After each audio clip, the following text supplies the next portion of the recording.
Have you ever wondered what Thanos was cooking moments before those Avenger thugs broke into his house and brutally murdered him? You probably don't care. But this is the setup for our D&D session. Anyway, legend has it that the Mad Titan would still be stirring the pot to this day if everyone did that his depopulation plan was correct. I'm starting to believe that one saying about how elves are only as insane as their ears are long. This is coming from someone who thinks kissing gets women pregnant. I'd rather kiss than support his universal Russian roulette genocide plan. I'll support any demons killed. Who the hell is Thanos? If you smell what the rock is cooking. It says after adding the crystallized tears of a Roman cuckold, drop the car keys of a 1998 Honda Civic into the center of the pot. What's next? A half-smoked cigarette found on the floor of a 1976 Cutlass Supreme? It smells like hot ass in here. I thought only pirates used a cutlass. I'm just glad Viren decided not to kill me as long as I agreed to help everyone here. Because I want to see if your boiled alive demon body could be used to substitute the oxtail ingredient. Ingredients go in the pot.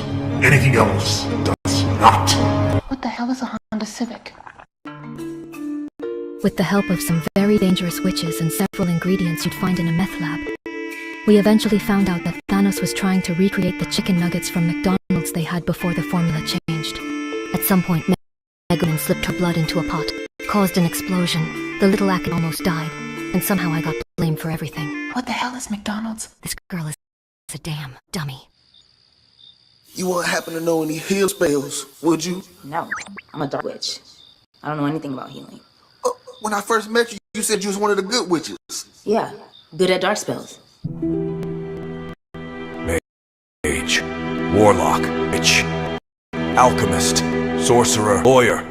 It doesn't matter. Unless you can beat me. You all need to relearn the basics of magecraft all over again. You almost let Frieren trick you into creating a Lazarus pit to revive Thanos. I really thought it was a 10-piece McNugget. Then why did you instruct Roxy to attack Ainz to prevent him from moderating? After adding Rubel's armpit sweat, mix in a teaspoon of forehead last. No, that's the entire The pot is not intended as a child's plaything.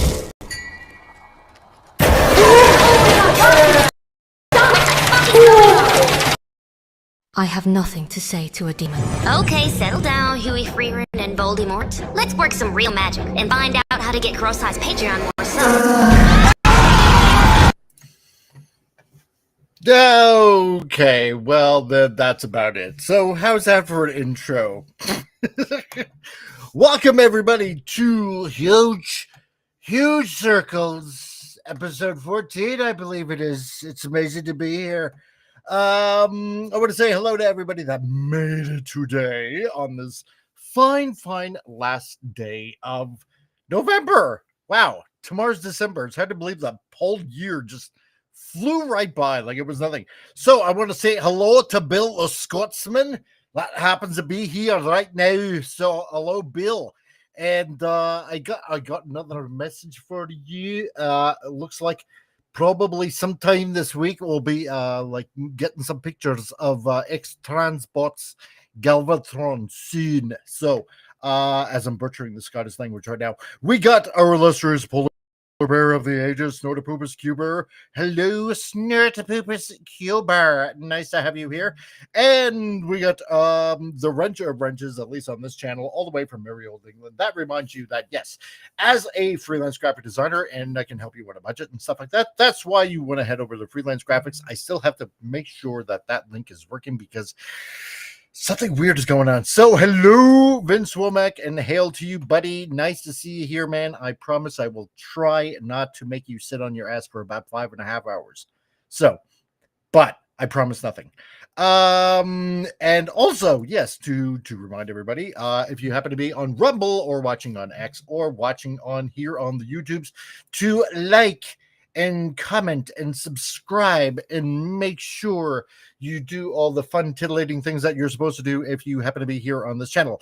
I want to say hello also to Gap After Dark. Gap Dude, nice to see you, my man. Great that you can join us and be here.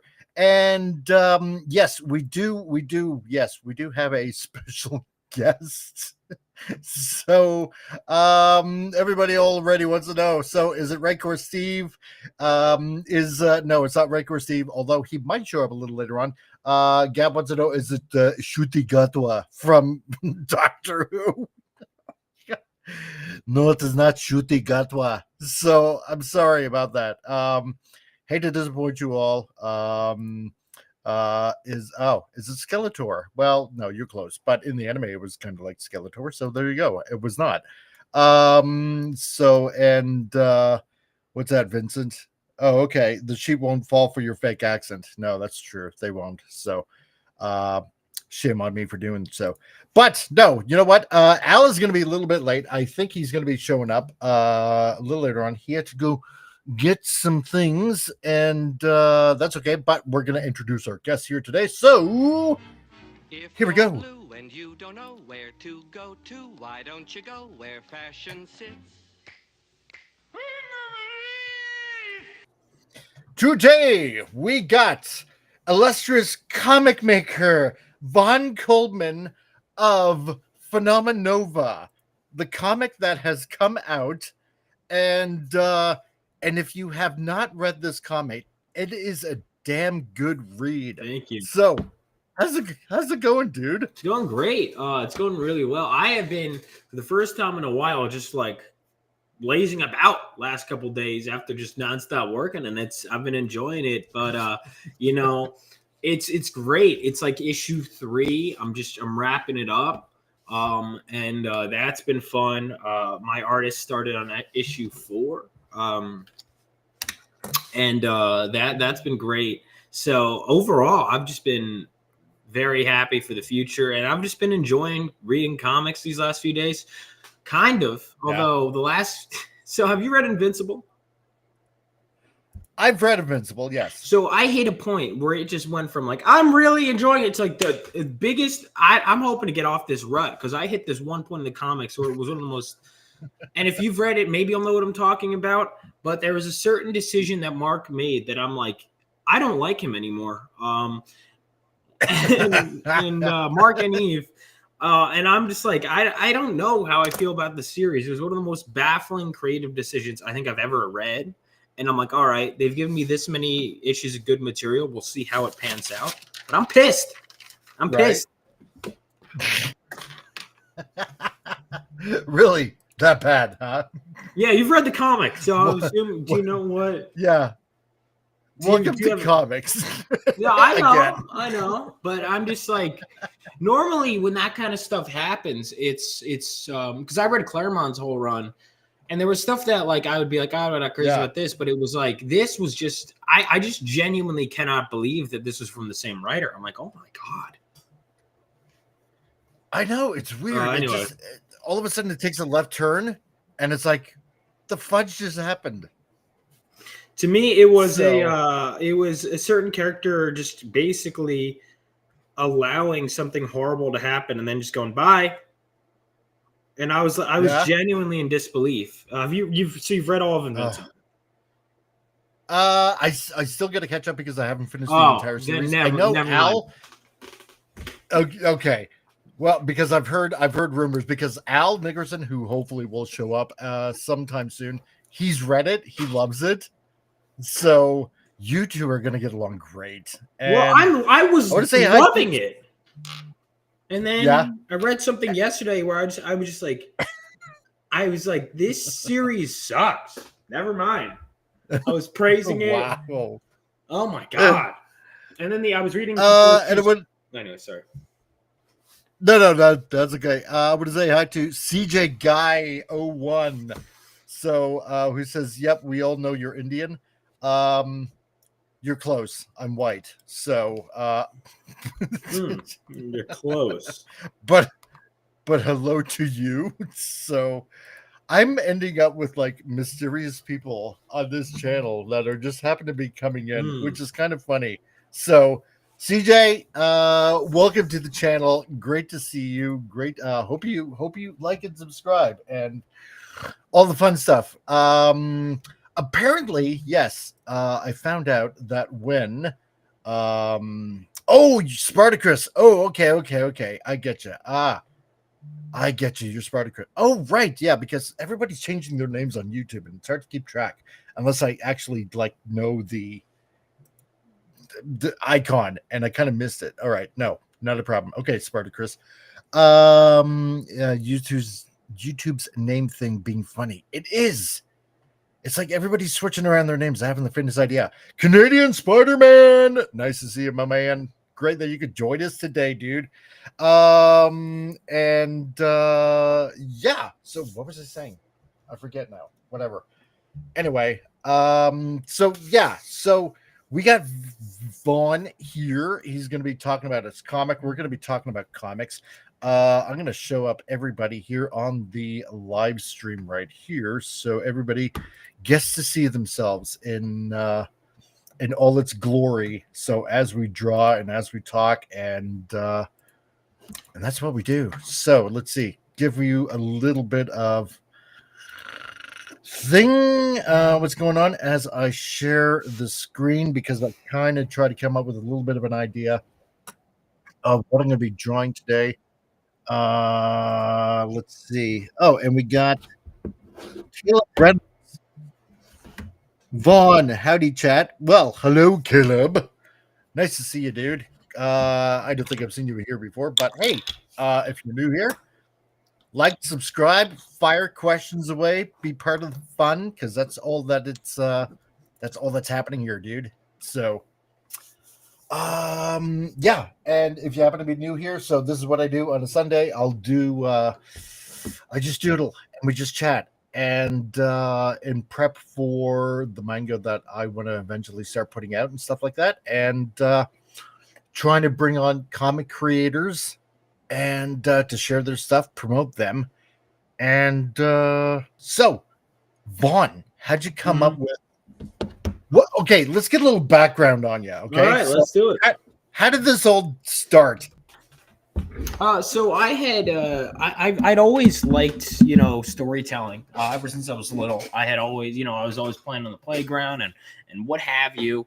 Ever since I was a little kid, it was just something I really enjoyed. And then you know what I think it was I kind of decided I love making comics when I was in college, actually, because basically what had happened was I was majoring. I knew I wanted to make movies for the longest time. That was my thing, right? Oh yeah. I majored in filmmaking when I was in college, but I didn't start reading comics until I was in 6th grade. Now, flashing back a bit, the initial idea for this was a movie idea that I had come up with when I was a kid in like 2nd grade. I loved the Sam Raimi Spider-Man movies. I loved a lot of the superhero movies, but I didn't start reading the comics until I was in like 6th grade. And it was I was into film, and I would dip in and out of comics, but I always loved comics, right? And it was I didn't really start considering making it as a comic until it was like in high school. I was envisioning it as an animated series, and then I would put the idea down for a little bit longer. And then when I was in college, I started reading Chris Claremont's X-Men run. I don't know why. I just had the itch to start reading comics while I was majoring in film. And it was while I was majoring in film, I had just been like, oh man, you could really just get your ideas out there. And I was seeing that there was like independent comics. And I was like, well, all these ideas, you know, basically, if I want to tell any of these ideas, I have to sell it to a studio. I have to raise like way more to tell the same story, probably a watered down, lower budget version of it. And don't get me wrong, I liked movies and all, but it was kind of like, I almost felt like a calling. And seeing the way Claremont was able to kind of just like introduce all these different ideas and plot lines, I don't know, that appealed to my ADHD brain. And so I had decided, I'm going to do this. I'm going to just try this idea I've had for a while. Let me start writing it as a comic book. And I found myself really enjoying it. And so I would start reading that, and I'd be like, well, what else? Well, I pulled from Spider-Man. You know, I've read some Spider-Man comics, but I hadn't gone back to the very beginning. So I said, let me learn from the masters that came before me. So I started reading the like Stan Lee, Ditko stuff, read into a bit of the Romita. I do plan on finishing that run. I've read a fair amount of New Teen Titans. I do plan on finishing that run. But I was just enthralled. And then I'd read a lot of the stuff on the shelves today, and I'd be like, what the hell is this? All right, so like I was reading Claremont stuff, and then around that time, people were like, dude, House and Powers X, you got to read it. And I'm reading it, and I'm enjoying it. And then I'm like, well, I can't wait for the reveal that they're all mind controlled, because this is not what the X-Men would act like. And I kept waiting. Yeah. And I was like, I was like, is the reveal coming? Why are they? And then I'd see people like defending their behavior. I'm like, well, no, because they're not mind control. I was like, what? Yeah, right. I was like, because I didn't think, I knew. I was like, well, when they started, it was when I think what threw me off was X-Men #1. The X-Men #1 from, what was it, 2019? No, it wouldn't have been that. Was it? Oh, whatever year it was, they're like, oh, they're Cyclops, Wolverine, and Jean are a throuple. And then I'm seeing the modern fans defending this. I'm like, wait a minute. This is actually the audience now? They like this? Yeah, right. Now it's like, this is crazy. What? And I was like, I'm gonna just, and it was also the idea. I was like the older stuff. I liked the spirit of it. I like I like the modern coloring and all. But I was like, I've been trying to find a balance, and I realized as I was turning my script to like a comic script, one of the things I liked was, I realized, okay, certain things do not work in a comic book. And so it made me try and write it differently. And around this time, I was lucky because I had gotten this job as my friend's dad, who I met through film school. My friend's dad had started this comic book company, Phenom Comics. And I was like, dude, any chance I can get in? I'm considering making comics now. And he was like, sure, we'll be in touch. And again, I had been paying attention to the indie comic scene. And he goes, I'm on the phone with his dad, and I go, yeah, I see a lot of mainstream guys are doing indie now, like Chuck Dixon, for example. He goes, oh, yeah, Chuck's the guy whose book you're going to be working on. I was like, what? Of all people I mentioned. And it was Hunter Ninja Bear was the name of the book. And I got to be assistant editor on this book. And I got to read one of Chuck's scripts. And so I take that and go, that's what a comic script looks like. Okay, cool. And I kind of started to really look at the more technical side. And it took some time. Right after finally getting I'm not saying I was an expert, but getting screenwriting down, I'm immediately like, all right, next format I'm going to learn. And so I really started to dive into comic book writing.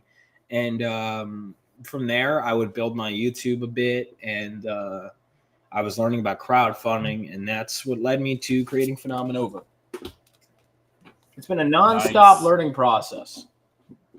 Have you regretted any of it yet? You know what's funny is I think about it and it's like sometimes, but I also, to be honest, it's tacky, but it's kind of true. I don't spend that much time worrying about regret because what I tend to do is I go, that didn't work. How do I not do that again? Right. And that's kind of it is I kind of realized, like, to be honest, those kinds of thoughts are generally a waste of time. The biggest waste of time, I'd say. And that's just me being frank. And so I do try to not think about that because I don't think it's super productive or important. I think that, like, I've made some dumbass financial decisions since starting my company. Like, oh, maybe I don't need to make that many prints. But you know what? The customers who bought the book are happy. And what can I do? Okay, let's be smarter about all this stuff going forward. Okay, maybe maybe when I'm still losing money in the book, I don't need to add that many stretch goals. You know, and so those are just kind of things that you go, yeah, but what can you do except just go forward? And I've certainly made my fair share of mistakes, but I try not to wallow in them because I don't think it's necessary. Or, like, there are people that I'm like, yeah, maybe I shouldn't have associated with this person, maybe it's whatever, but there's only, at the end of the day, it is what it is, and you just kind of have to keep going forward. Oh yeah, no, 100%. Because yeah, I mean that's the only way you're going to learn is when you screw up. Yeah, and you're going to. It's the only way. If you're afraid of screwing up, oh yeah, one of the things I would learn from anyone who would do things. Also, I'd say seek advice from the people who are doing what you're wanting to do, and know that, like, there's no one who's done 100% what I want to do in the way I want to do it. And so that's kind of, you take the bits and pieces and you have to figure it out, and you have to accept that you are going to fail a lot. That's okay, because you have to learn, you know, from the successes. And yeah. Nice. Let's see now. Just chatting or just catching up on some of the chat here. Vince Wong with 3 days in on owning a graphic tablet, cheap XP pen, even for XP pens. Still getting used to it. Nice. You got yourself one. Did you get like just the tablet, or did you get like a screen tablet, Vince? I'm just kind of wondering. They are fun to use. So, it's like, yep, got it on Thursday. Nice.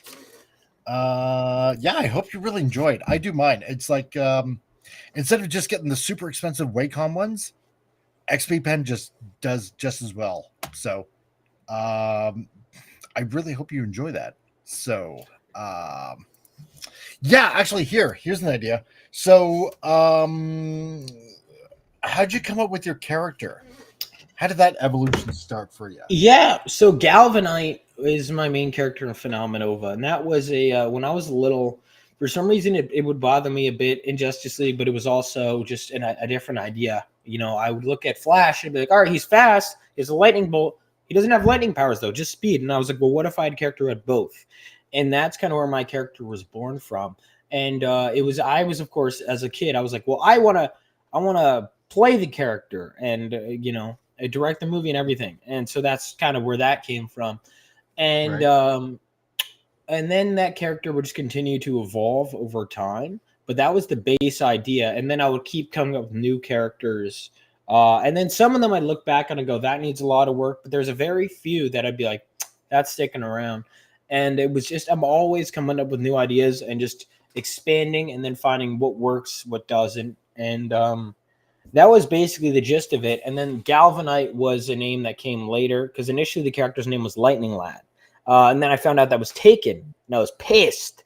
By Legion of Superheroes. Yeah, and so I'd find out so many of the lightning names that came up were taken, and I went into this like manic state where I would just keep doing it. And then there was also Living Legends was originally the name. In fact, if you go back far enough on my feed, you'll find like me talking about Living Legends. I even had a logo for it. And then I found out that there was something that was kind of using that and also was very common. So I switched it and I went into another manic state right after I had just gotten out with Galvanite. It was a very transformational like month for me where I was like, nope, I am not letting myself leave this room until I have a name that I'm happy with. And I came with Phenomenova. That is a really cool name. It was. It is. Yeah. I remember when I came up with it, I was like, oh, I love it. I hate it. I love it. And then I'll keep going back. And finally, I'm like, I'm paying the logo guy. I'm sticking with it. Sometimes you have to just pull the trigger and just stick to your guns. Oh, yeah. You know? Yeah. No, 100%. So, let's see.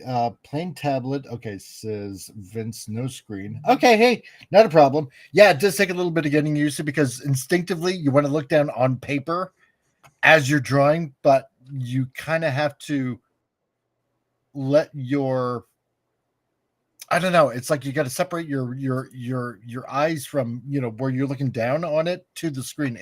It'll take time. It'll definitely 100% take time. So paid $45. Ooh, nice. And Little Dutch, how's it going, my man? Little Dutch, yeah, just to let you know, Keith over at X Transbots, I will be getting pictures soon of their version of Galvatron. So it is coming. Okay. Talk to Keith and the pictures are coming. So don't worry. Let's see. Also, okay, because yeah, Vaughn, I also do a little bit of work for a third-party company, that makes like Transformer toys. Okay, so this is where I nerd out a little bit, with some of the fellow fans here. Okay, a little bit of a hint for you guys. Somebody made a suggestion about a certain Autobot Transformers group. Okay. I'm getting that all prepped. So let's just say these guys show up at the end of season 3 and more predominantly in the Headmaster series and season 4 of the old G1 series. And he says, yeah, I was never worried, just merely impatient. Yeah, I understand. I get it. Oh man. Oh, I love it, guys. Okay.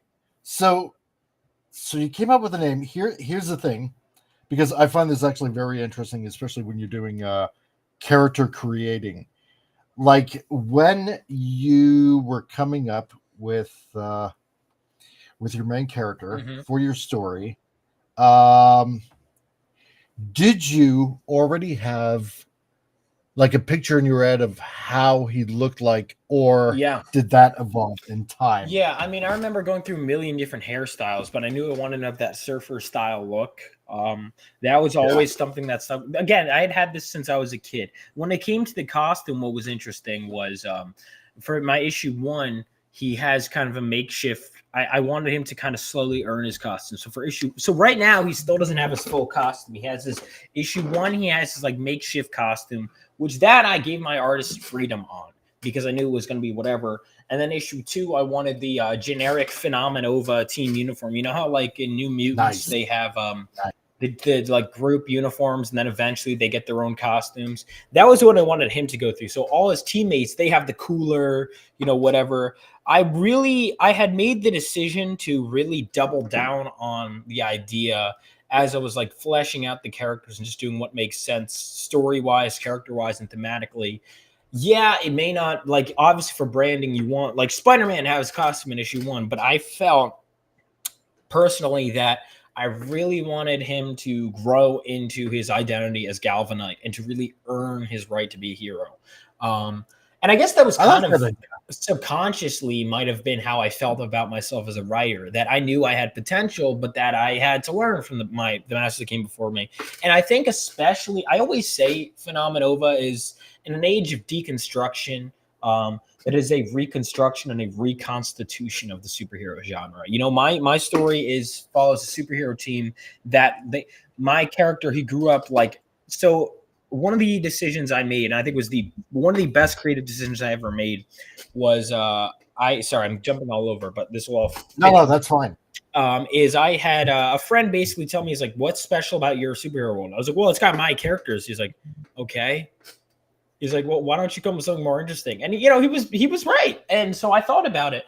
And as I was doing it, and I felt that the idea of having a history of my world, I was like, well, what happens? Okay, so there were superheroes that came before. Well, what kind of, and I don't remember my exact thought process, but I'm going to say right now what I think is, I remember going, well, all of this rise in superhumans could have, what if it led to like what if it led to World War III?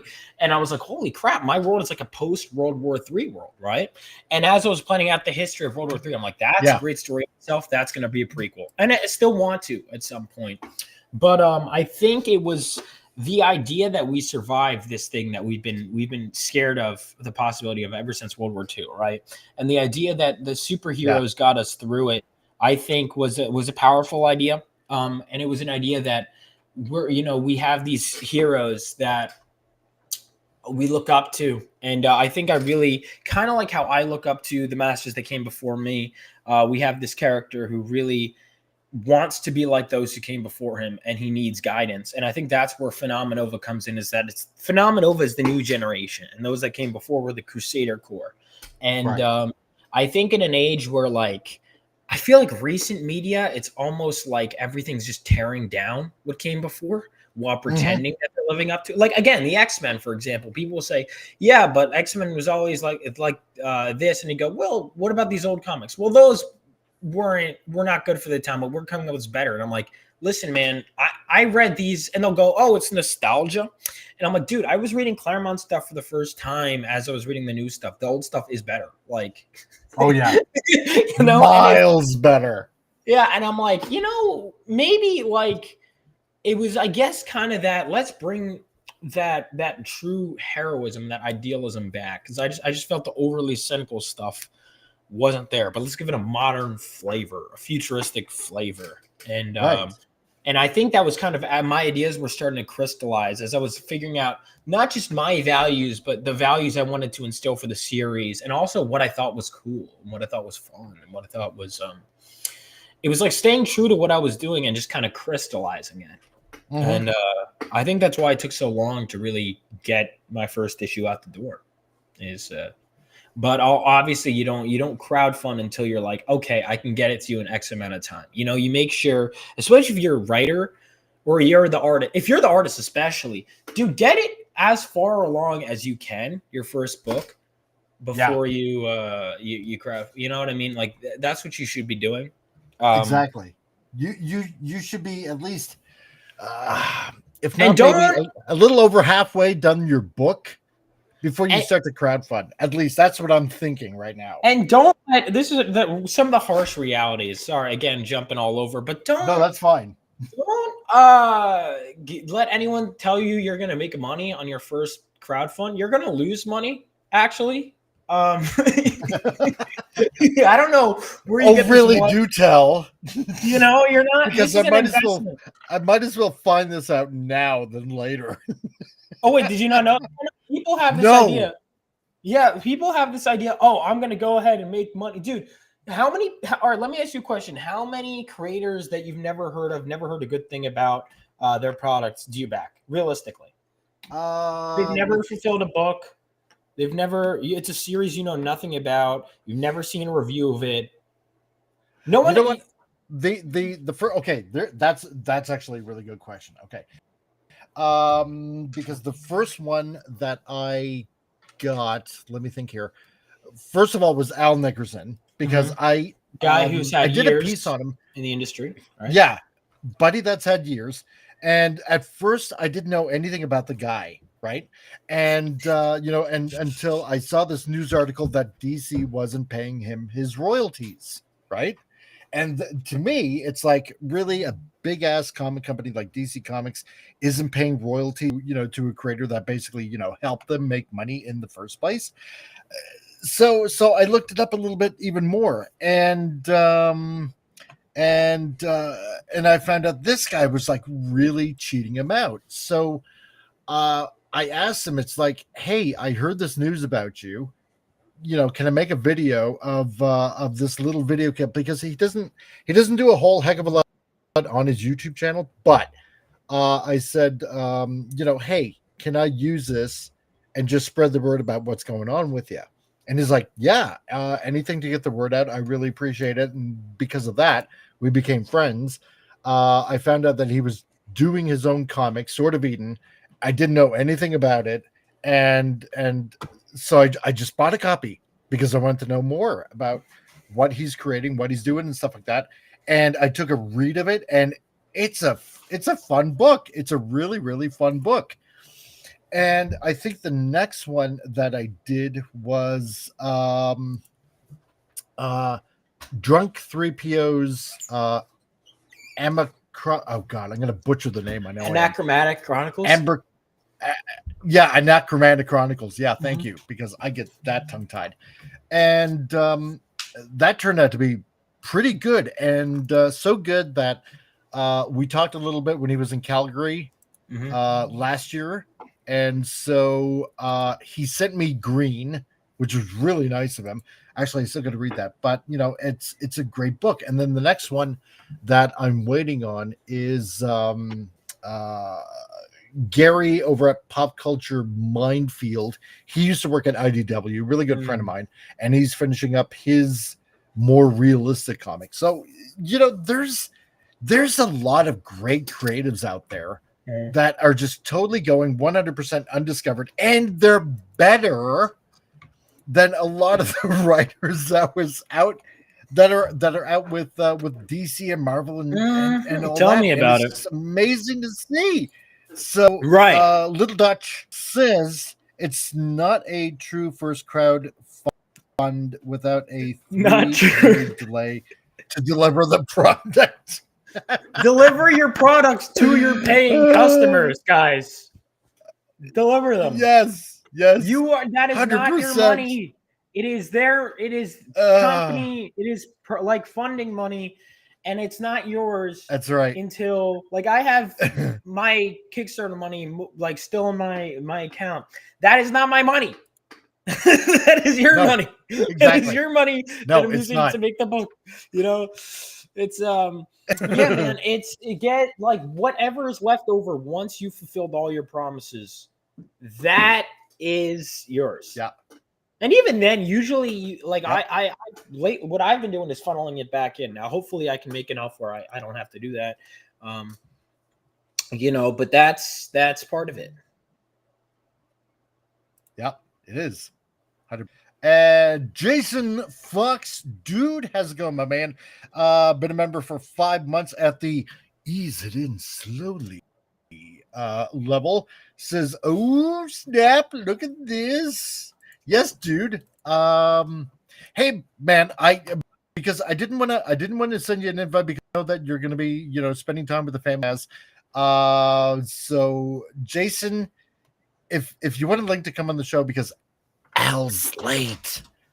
So if you want to come on, I can send you a link. That should be not a problem, dude. So you know what? In fact, just because I'm such a nice guy, I'm gonna do it anyway. So I'm gonna torture him by telling him to come on. So yeah, no, I get it. I get it, because there is an annoying thing ever in the history of ever of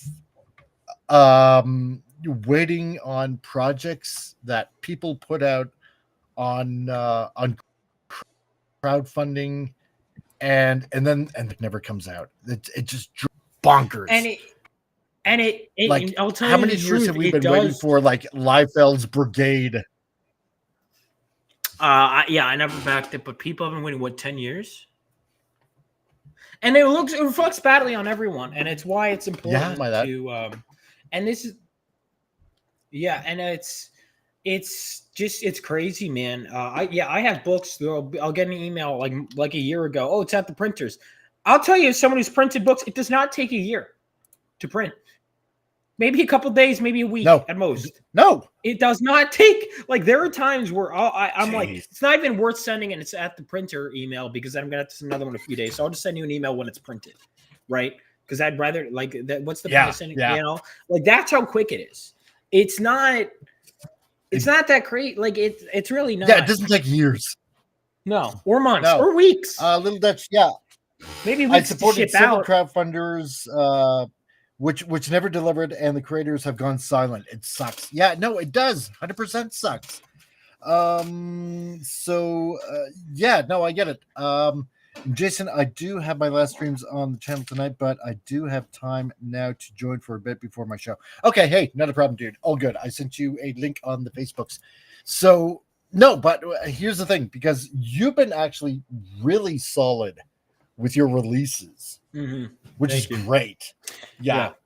Because I know several others that are like, oh yeah, no, the book's coming out soon, blah blah blah, and you're waiting over a year, which just drives me bonkers. Yeah, and I will say transparency. I'm pissed because Phenomenova issue 3 was supposed to release next month, which is going to be in a few days. It's in December. Transparency, there's a good chance it'll be in January, because my artist, his tablet broke, and that just pushed us a couple weeks behind, which those couple weeks threw everything a little. So it's it's only going to end up being a few weeks later, possibly a month. But that still bothers the hell out of me, because I wanted it before Christmas, and I also wanted 2 books by the end of 2020. It doesn't feel as good if it's one in 2025 and one in 2026. I don't care that it's a month's difference. So I'm sorry. I apologize. And I'm going to work to be better about that in the future. But I do try and get your books to you as fast as humanly possible. I really do. There you go. Maintaining quality. So everybody, which, by the way, the comic industry everybody out there, forever. You can do timely books and make them of quality. It's not. They've been doing it forever. No, go ahead. Most of your favorite comics were drawn on monthly, and obviously they had entire corporate backings. I get that, but you can turn in quality stories in a timely manner. You can. You have to get better at it. I move faster now than I did before, But you want to try to minimize that wait time for the backer as much as possible. If things are behind, just be open about why things are behind. Like, be completely transparent. Yeah. Most of them will understand. It's when you go, yeah, well, it's this and that. If you really have to twist someone's arm to get even the slightest bit of information. Like, for example, the reason I didn't bring it up as soon as the tablet broke was because I was waiting. I'm like, I don't want to announce a delay if I'm just going to have them worried for no reason. Let me make sure this is okay. This might actually, affect. And that's kind of why. Yeah. So all you conspiracy theorists out there, get your engine started and start making up the most wackiest conspiracy theories as to why his book is not being released right now. So, no. Yeah, well, I mean, there's not really. I'm very open about what. Oh my God! Did you hear on this loser's channel? He didn't put out his book, especially at Christmas time. What the hell, dude? No one's more bothered by that than me. I promise you that. But oh no, I doubt it. You must be like having like. I'm like but it's like I'm making but again, to your point, how do I pick? What I learned is okay. How do we make sure this thing doesn't happen going forward? What can I do? Blah blah blah blah blah. Yeah. Let's make sure. And first thing I said to my artist, I was like, listen, buddy, you work hard. I get it. How do we prevent this kind of thing from happening in the future? How do we keep, and that's what's important to me. Also, I will say, you guys have until through Cyber Monday. So you have today and tomorrow to make sure you capitalize on my website. Everything is 20% off. Don't worry, backers, it's still the same cover price. Basically amounts to shipping discount for the main covers. And then we also have the merch on there. Like, for example, this mug right here. Global Comics, it is on there if you have Global Comics. Oh God, no, CJ, hell no, fuck that guy. What'd you say? Oh, okay. He's a psyop for the government. He's collecting money for the NYC. Oh yeah, I'm sure there's really that comic book Kickstarter money is really gonna go a long way with New York City, dude. That'll be gone in 5 minutes. Oh, there we go. Oh God, totally, 100%. Okay, so what you got? So this is my mug. I'm also wearing my shirt for Phenomenova, and you got issues. The main cover is right here. All of this is 20% off right now on my website. Of course, if you just want the digital, it's an even better deal. It's $2 per each issue. So both of these you can read digitally for just $4. Or if you have Global Comics, you can go ahead and just read it with a membership. But make sure you head on over to my website. I also, in addition to Phenomenova, although one of the stories is set in the Phenomenova universe, I do have a short horror story collection where I am doing prose stories. But one of them was I wanted to do a bad girl book, kind of like Vampirella or whatever. And then one of them was I had a character that I've had ever since I was a little kid who was this edgy anti-hero who, as I was rewriting, didn't really fit in my upcoming. He's a character from this, but he didn't fit in my first storyline anymore. But I wanted to use him, and so I came up with a horror story. So if you go to my website, Reapers in Pursuit, that'll be on Indiegogo. That should be coming soon. I have big plans for 2026, so get in early. And some other stuff I haven't announced yet. I have bunch of books I want to work on, but Phenomenova obviously first and foremost, but I do have that horror collection, so that'll be fun. Nice. And so head on over to my website, and again, just even if you just want issue 1, I don't know if I trust this Vaughn Colman guy. $2, or if you have Global, I can beat that. Because you have to get before, otherwise it goes up to $5, which is still not bad. But if you want to save those $3, actually no. Yeah. Let's see. I want to say, well, while we're doing this, I want to say hello to everybody that's happens to be on the Rumble and on X watching right now. So hello to all of you. If you want to go ahead and check out this channel, well, not just me, but also Vaughn and his comic and stuff like that, then we got the links right here. I'm going to add them into the description later on, as we're yip yapping or after the show or something like that. So you can find him and find his books. And let's see here. And Jason, while you're in the chat, you know what, buddy? Okay. Because got a buddy of mine, Jason Fox, who's all the way, I'm not going to say Sweden because it's not Sweden, it's Norway. Particular about that kind of thing. So I'm getting the link, dude.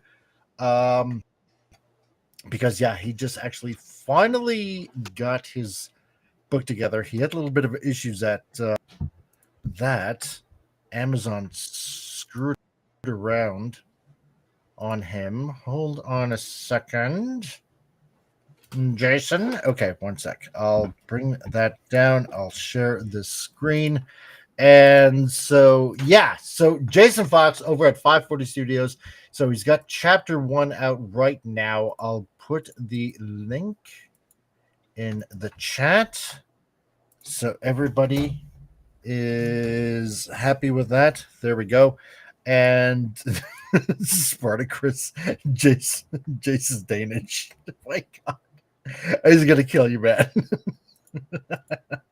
Anyway, yeah, so there's the link right there. He's got his chapter out right now. He's got the cover and everything like that. So Starfall Runners chapter 1, check it out right now, paperback. At least this is what I'm saying, seeing as the Canadian price. So $37.02. Go ahead, check it out. And yeah, because this is what we do on this channel.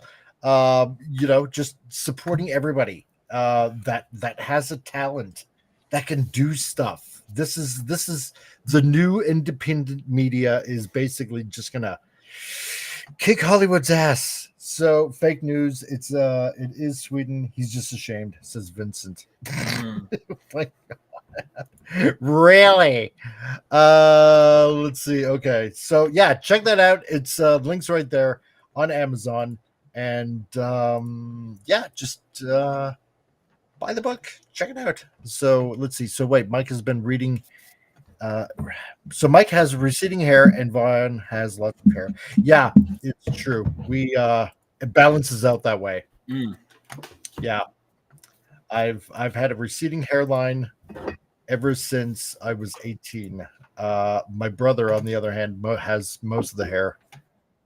And by the way, no, I'm sorry. Also, just one last thing. Also, if you guys do want issue 3, it is still on Kickstarter and Fund My Comic. I'm going to be having that in late pledges until we're absolutely sure we're ready. Let's go to the printer. So if you want to get any of those limited edition variant covers or any of the backer rewards, you still can. But again, that is going to be closing soon. So act fast on all regards if you want that stuff. There you go, right? Yeah. Let's see. Little Dutch, as a disgusting Marvel comic reader only, though I stopped buying their stuff in the early 2000s, as the writing quality went down the toilet, I will give Phenomenova a chance to impress me. Thank you. I hope not. Awesome. And listen, be honest how you feel. If you guys like the book, share it out on socials. Like, I can't tell you how far that goes. Like, it really does help. If you like anything, not even just me, if you like any media, share it. Let people know I like this thing. It helps. Yeah. Dutch, all I can tell you is I've read the first 2 issues. It is actually available online. There, let's see if there is that link or you can check out a preview. I believe it's still available online, right? Global Comics, yeah. Yeah, Global Comics. Yeah, so check it out there. You could read the first 10 pages free. Also, someone mentioned Land of the Lawless. I do have a free 10-page short story that you can read through the Global Comics. And then also through Global Comics, you can read the first 10 pages for free. You can read the rest of the subscription, or you can go to my website and get the PDFs. Yeah.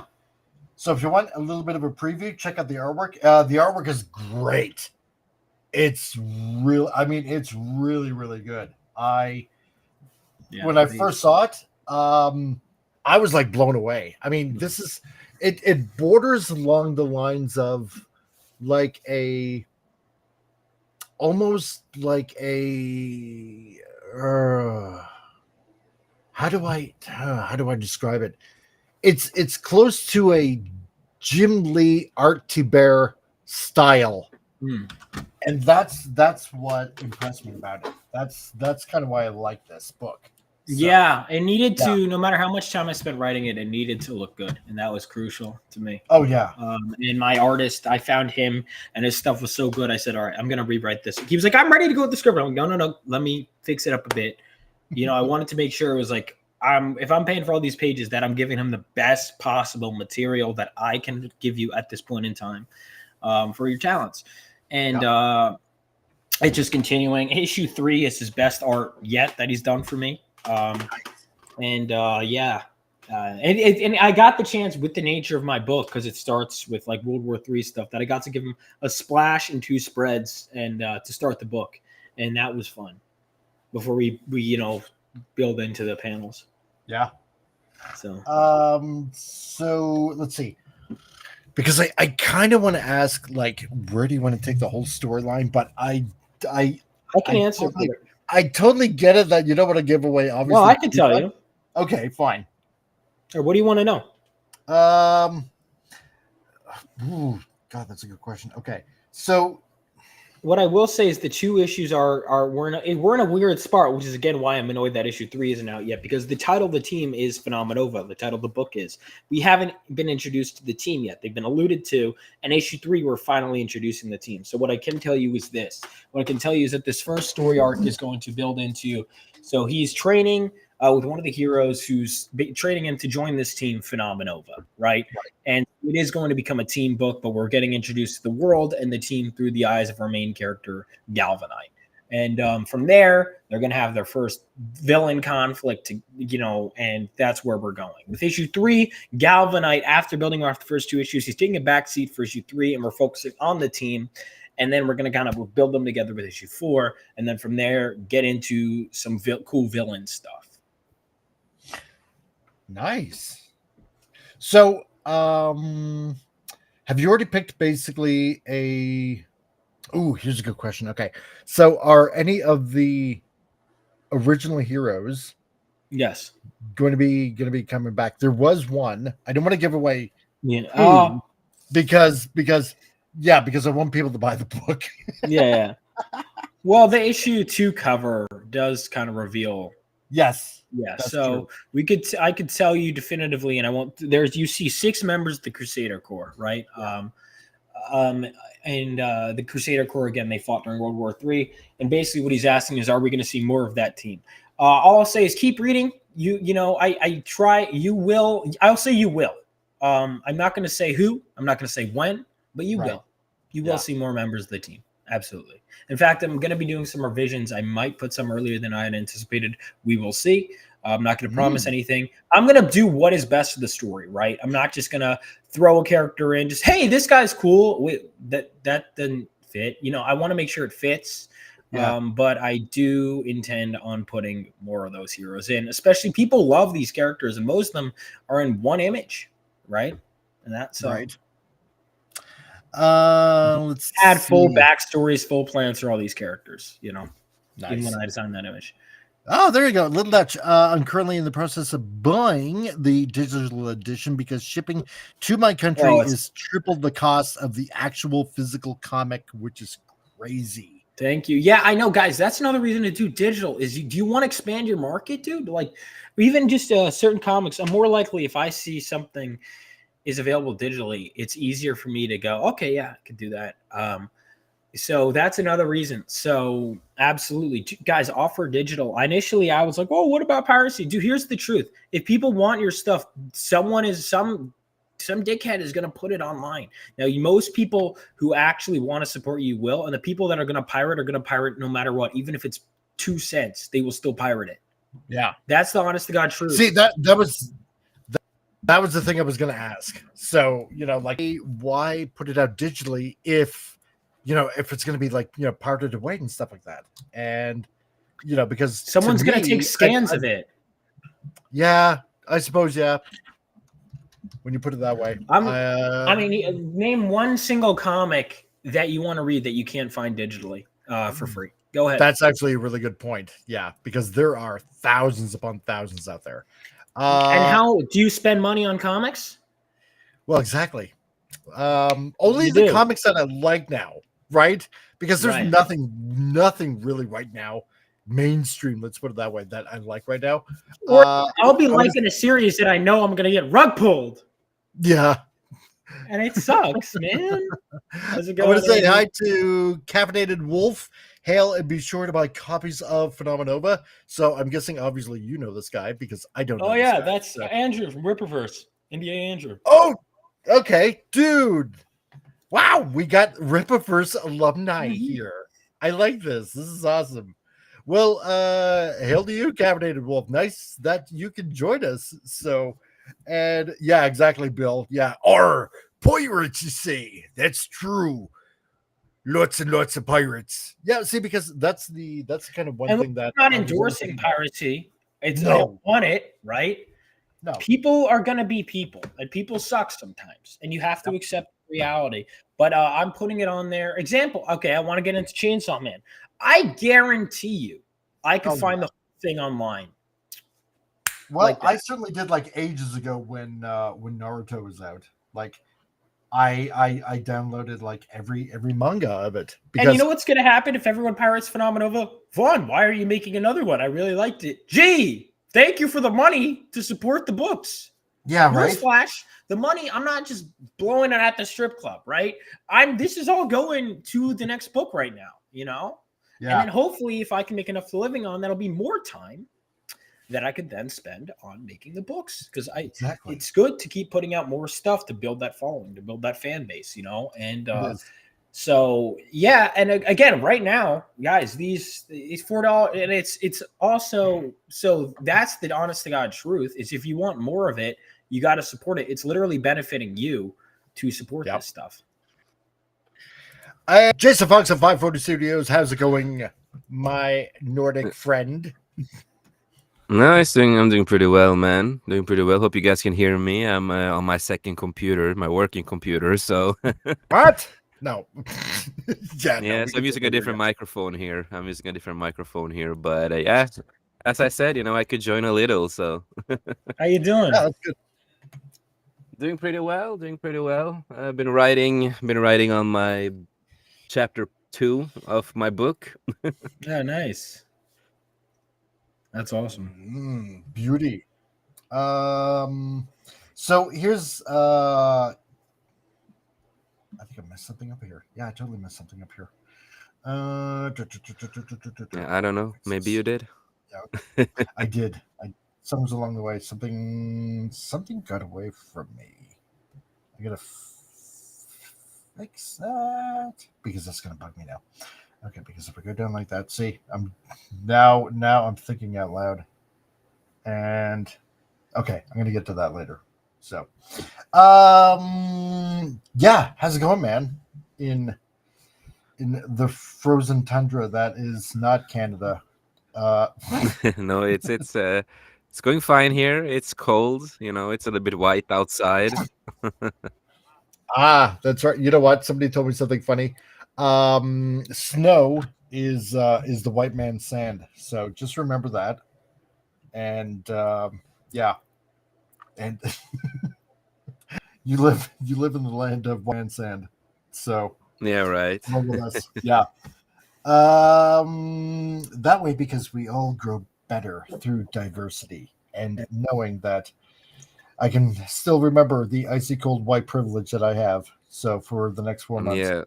Yeah.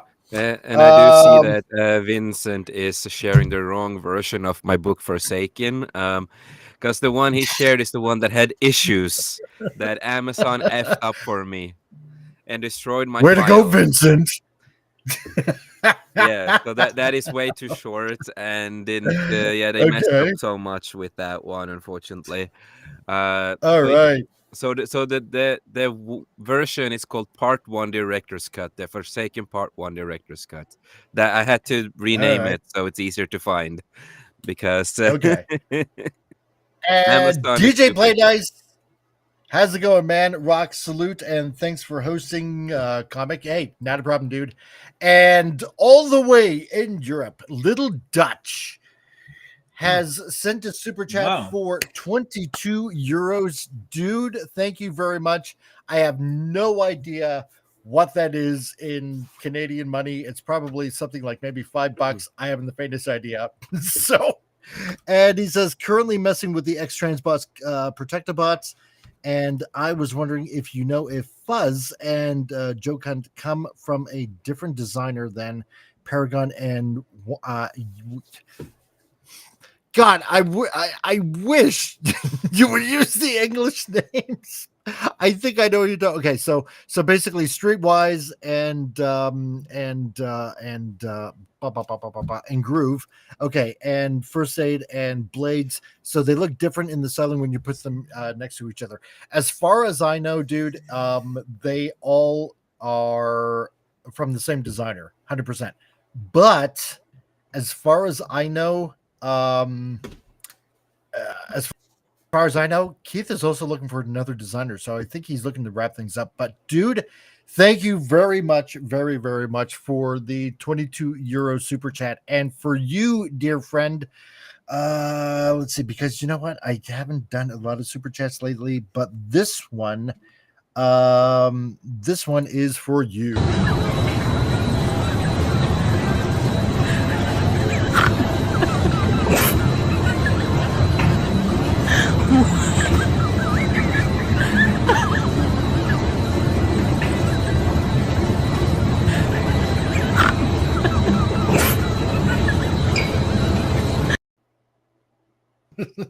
Today I want to welcome you all, and I want to talk about violence against children. It is a big no-no.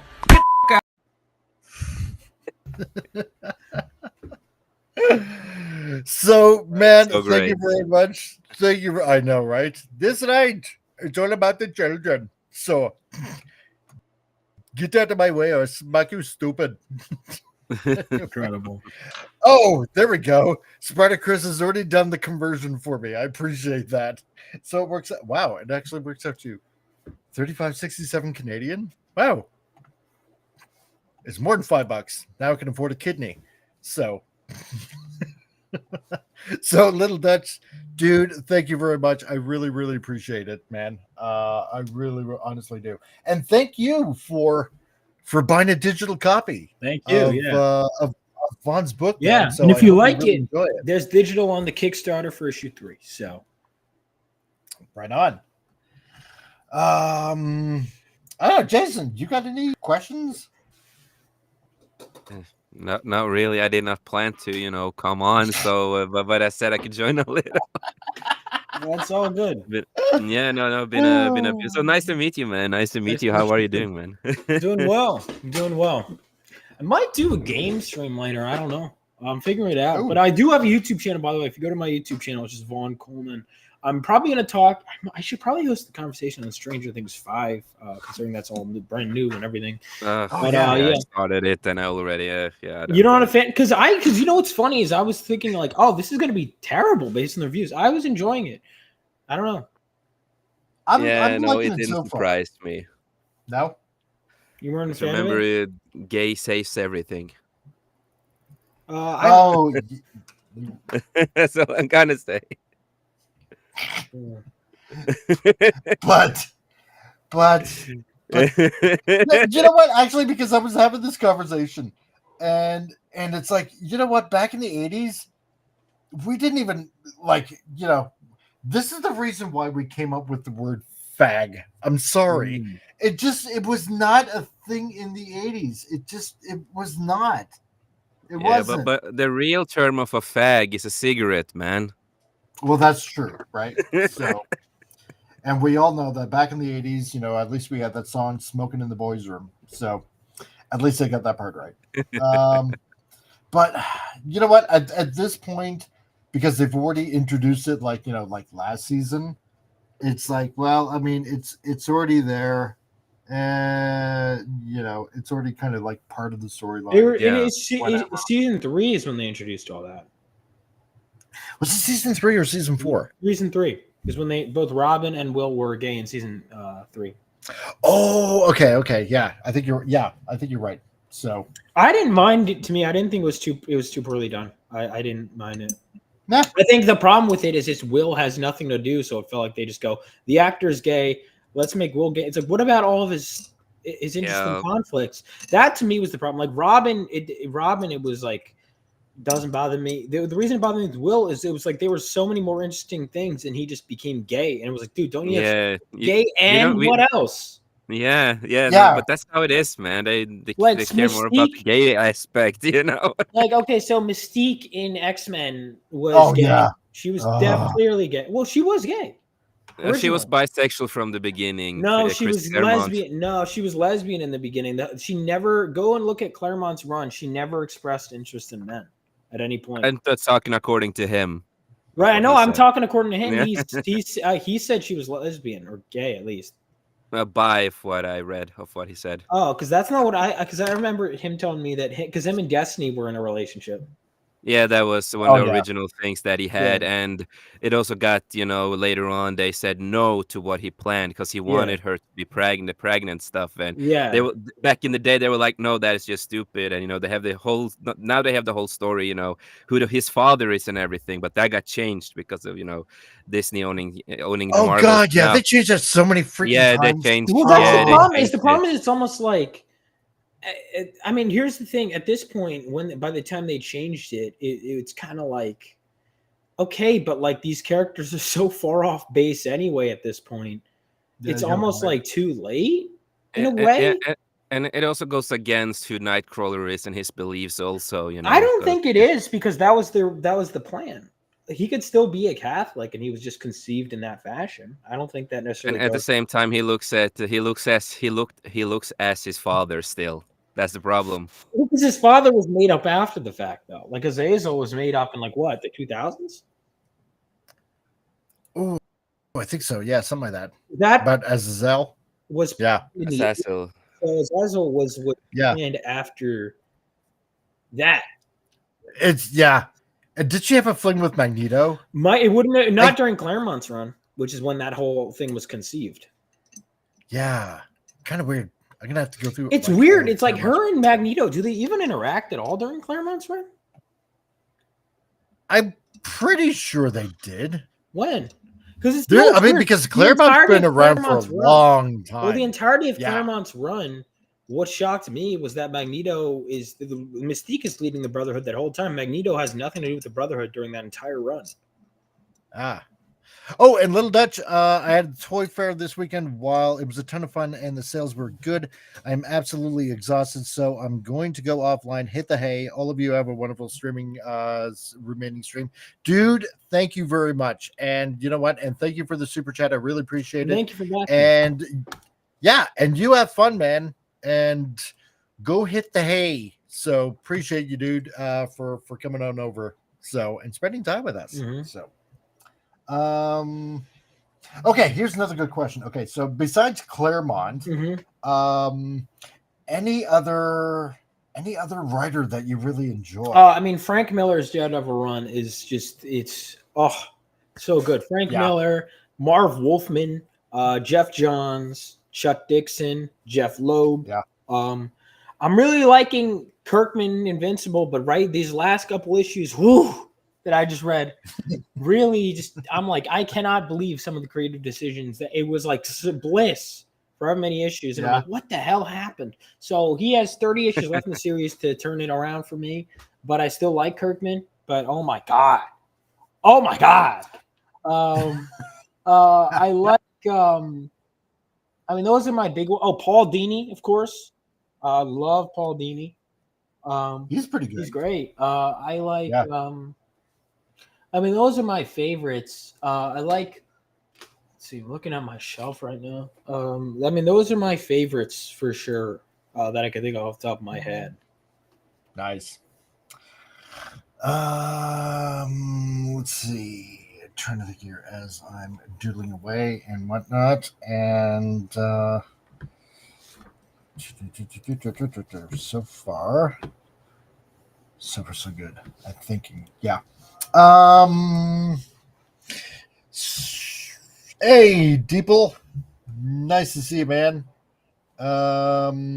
Is Nick Weiser's stream already over already? Yeah, it must be. So, nice to see you, dude. And Vince asks, Vaughn, Did you read any of the Energon Universe comics? I don't even know if I know the Energon universe, so I'm gonna have to look. But I'm gonna. Energon universe. Yeah, it's Transformers and GI Joe, which Scott okay. is doing right now. Yeah. Oh, okay. Yeah. Yeah, I haven't.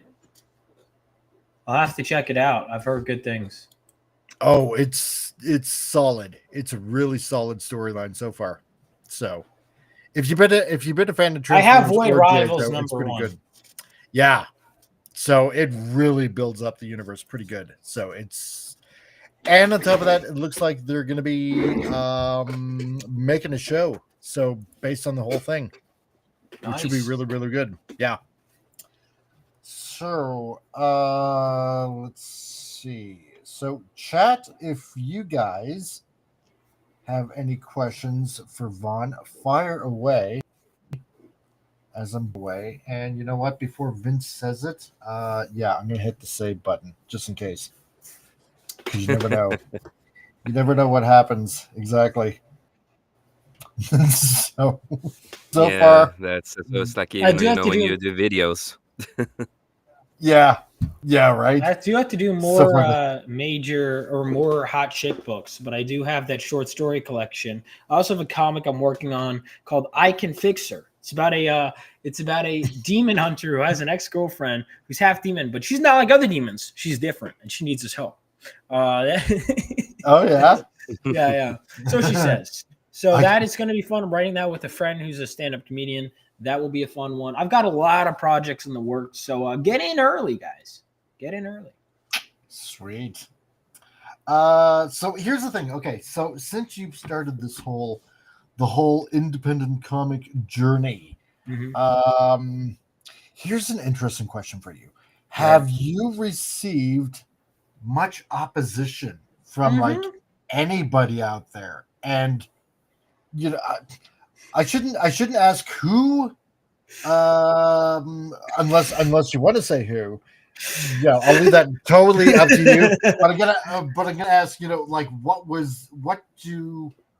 did you find out what their reasons were, or because this is interesting. This is really weird stuff that's going on. So, and I imagine dude that was here that was like from Riververse. Who was that again? Andrew. Yeah, Andrew or what was his name here? Caffeinated Wolf. Yeah, I think it's Caffeinated Wolf. Yeah. So because this is actually very interesting because I've had last week your boy Zach showed up. I've had no interaction with this guy, right?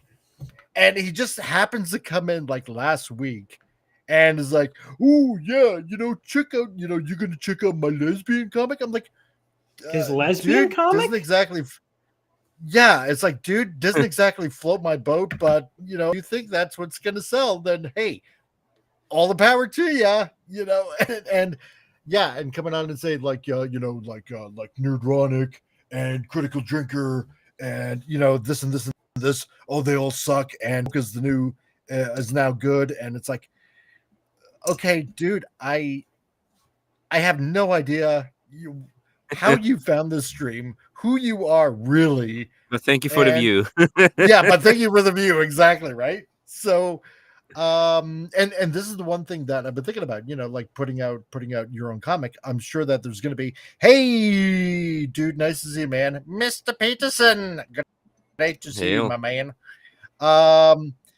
Because obviously you're gonna receive some pushback, some blowback of some sort by people that don't like you. Oh yeah.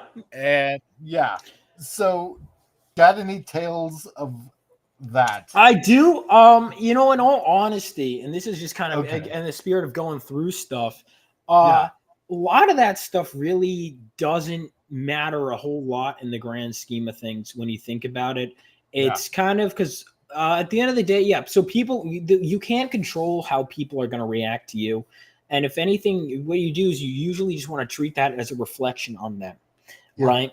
And I think, I've certainly had my fair amount of people whining about me and whatever. And I kind of just go, okay, what it really boils down to? And this is me being completely honest. I usually go, okay, is this like, think about all the ideas I have and all the menial tasks I have to go through running a business and all the marketing I have to do. I go, is this worth my time? And B, is this something I want to spend my time doing? And usually the answer to both those things is no. What? What? You know, because the truth of all right, like it's fun and whatever, but at the end of the day, people are gonna whine about you, especially if you're doing things right. Yeah. The fact of the matter is, if you're doing things wrong and you're not really a threat to anybody, usually people don't see you as worth their time. Now, obviously, there are people. If you're just constantly drama farming, it's okay, whatever. But if you're trying to get books out in a timely manner, typically that's not the best way to do it. Right. And it's not the best way. It's what it comes down to is a matter of what do you want to be known for and what do you want to do. And so, yeah, there are people that whine a lot. A lot of people. There's a certain indie comics movement that is bleeding very fast. And a lot of those people do not like me. Some do, but yeah, ultimately, it's not even that. It's not even that important. No, it's really not. Really, really not. And to quote Patrick Bateman, you're not terribly important to me. Right? Here we go. The man of the hour has arrived. We got Al Nickerson. Finally here. Good to see you, man. What's up, dude? Gentlemen, how are you? Mm-hmm. I'm doing well. I'm alive. Great to meet you. You too, man. Yes, I went grocery shopping, so thanks. You did. I appreciate it. How are you doing? I'm well, living the life of a self-publishing sequential artist. Yes, lots of fun. See, Al makes it sound like so glamorous. Sequential artist. I love it. Yes. Yeah. Right. You're welcome. I love that term. It's a wonderful term. It is. I wish we would use it more often. There we go. It just makes you sound so much more polished, Al. You know what? Well, I don't need that, but No. Wear it like a badge of honor. Okay, absolutely. No, so there we go. The term sequential art was coined by Will Eisner, and Will loved using that term. He didn't like the term comics, and because comics aren't all comical, and I like the term. Like graphic novel. Like I love that term as well. It is. So. It makes it sound more epic. So, sorry, go ahead. No, you can read that. That's fine. Okay. And Caffeinated Wolf, aka the dude, Andrew, I believe it is. Andrew? Yeah. All the way over at Ripperverse. Ripperverse. Right. Oh yeah, you're not allowed to say that word without getting screamed at. That's okay. I'm that's funny. That's good. So fine. I would have been known as someone. Don't take pictures smiling at conventions, by the way. Apparently that's a big no-no. Oh, really? Yeah, Screw that. I'll smile if I want. Damn it. It's a big form of controversy. Everything's offensive these days. Oh my God, no. Or racist or homophobic, Oh yeah, exactly right. He says I want to be known as someone who writes good, fun indie comics and supports and helps promote other good, fun indie comics. Exactly. It is. It's like that's so hard. Damn it. And my Mexican German that happens to be here. So going, my friend, my lieber Freund. The collector drama funding. What a great term for modern women beating the money out of our white butts to spend it on Black Friday. This is so Guten Tag. Guten Tag. Exactly. Yes. Exactly. God. This is why I stay poor. No. Yeah, right. No, I'm kidding. Caffeinated Wolf, you're right. It's this is the one thing that really bothers me about You know, and I'm just gonna come out and say it, and because your that's boy Zach, and you know, and a bunch of others, like is one guy especially in particular that I've known for years, you know, which I've just been really disappointed by, unfortunately, but because he's gone over to that side of the Ethan Van Shriver thing, and you know what, here's the thing, his choice. And it's not up to me whatsoever to say, no, dude, like, you know, I don't think you should do that or go there or whatever. His choice. Do what you want, you know. Just let him do what he exactly. wants. That's how I think. Do what you want.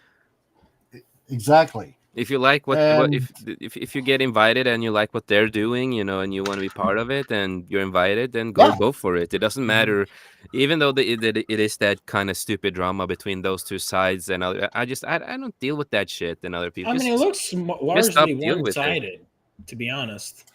Well, it does, but I mean, if your sole purpose is to basically attack, you know, like particular people online and get them, you know, defunded or kicked off of places like, you know, Indiegogo or, you know, or anything of that kind of ilk. Yeah, or like telling your fans to maybe report Kickstarter to get me kicked off, or, you know, alluding to that. Oh, really? Yeah, that's right. That happened to you. Really? Yeah, some people got blocked very fast after that happened. Yeah, I remember that news like a while ago. Very shocking. Very, very shocking. I'm kidding. It wasn't shocking at all. I just woke up. I'm like, all right, blocked. And oh my God. Because I was like, what are these people adding to my life? And I blocked. I'm like, time to start my morning coffee. Oh, it's so not. It's like, what are they adding to my life? Like, no, but I mean, you know, the whole allegedly, right? The whole movement was supposed to be, you know, about independent comic creators just getting together and just having fun creating like that, guys, especially when you can't clearly define what it means. Right. It's not worth your time. It's not like, just let it. All right, here's what you do. Who do you like? Hang out with them. Talk to them. That's it. Right. You know, that's it. That's all you need to do. And they're gonna. And what about people that are going to put you in a box? Let it be a reflection on them. Do you want to be independent? Then be independent. Do you want to be dependent? Then be dependent. Yep. The problem is, I know exactly. I like the origins of Comicsgate. I thought that was quite wonderful and pure when it all started. I was in high school, man. I was like not paying attention. But you can't go around complaining about cancel culture and then do it yourself. Well, you can. You're just a massive hypocrite if you do. Oh, good point. No, but I mean, you know, it just kind of amazes me, unfortunately, that you know, that this kind of thing unfortunately just still goes around, and there are just, you have to realize, some people just don't want you to get ahead. You know, you have to realize that, like, they're gonna. I kind of came to the reality. I'm like, all right, so this is gonna be happening. These people are gonna be whining about me and it's like, all right, what can I do? You know, you don't. All right, they just don't give them any power. It doesn't matter. You know, they're not. Yeah. They're not. Is my book coming out or not? Okay. Well, let's say I found out 50% of my audience actually, for some reason, agreed with these people. Skill issue for me, marketing to an audience that's going to turn on me. You know what I mean? It's not. Yeah. I don't care at this point. It's like, who gives a shit? It's whatever. I don't.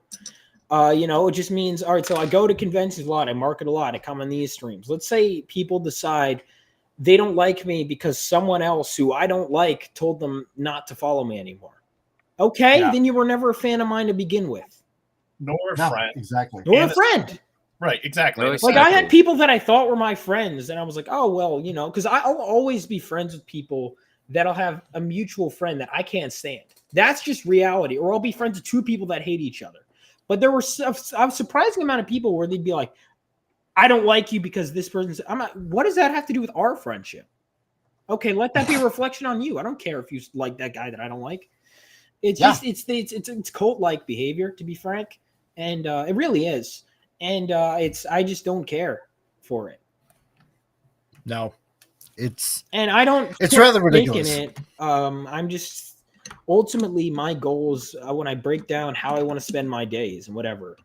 My ultimate goals are I look at my to-do list even for today, or like I have a to-do list today. None of it is complain about internet drama. I promise you that's never I never go, I should spend more time doing that. That does not occur to me. It's not, oh man, I wrote this script that promoted my book. I should have spent more time whining on the internet. Yeah, right. It's not really a thought that goes through my head. I don't really care. Deeple, who's drawing on the screen? Who or what are they drawing? Yeah. Okay, Deeple. Nice. First of all, yeah, exactly, right? That's why I named the show Very Huge impressive. Circles. Huge Circles. Dude, that's actually me drawing. Yeah.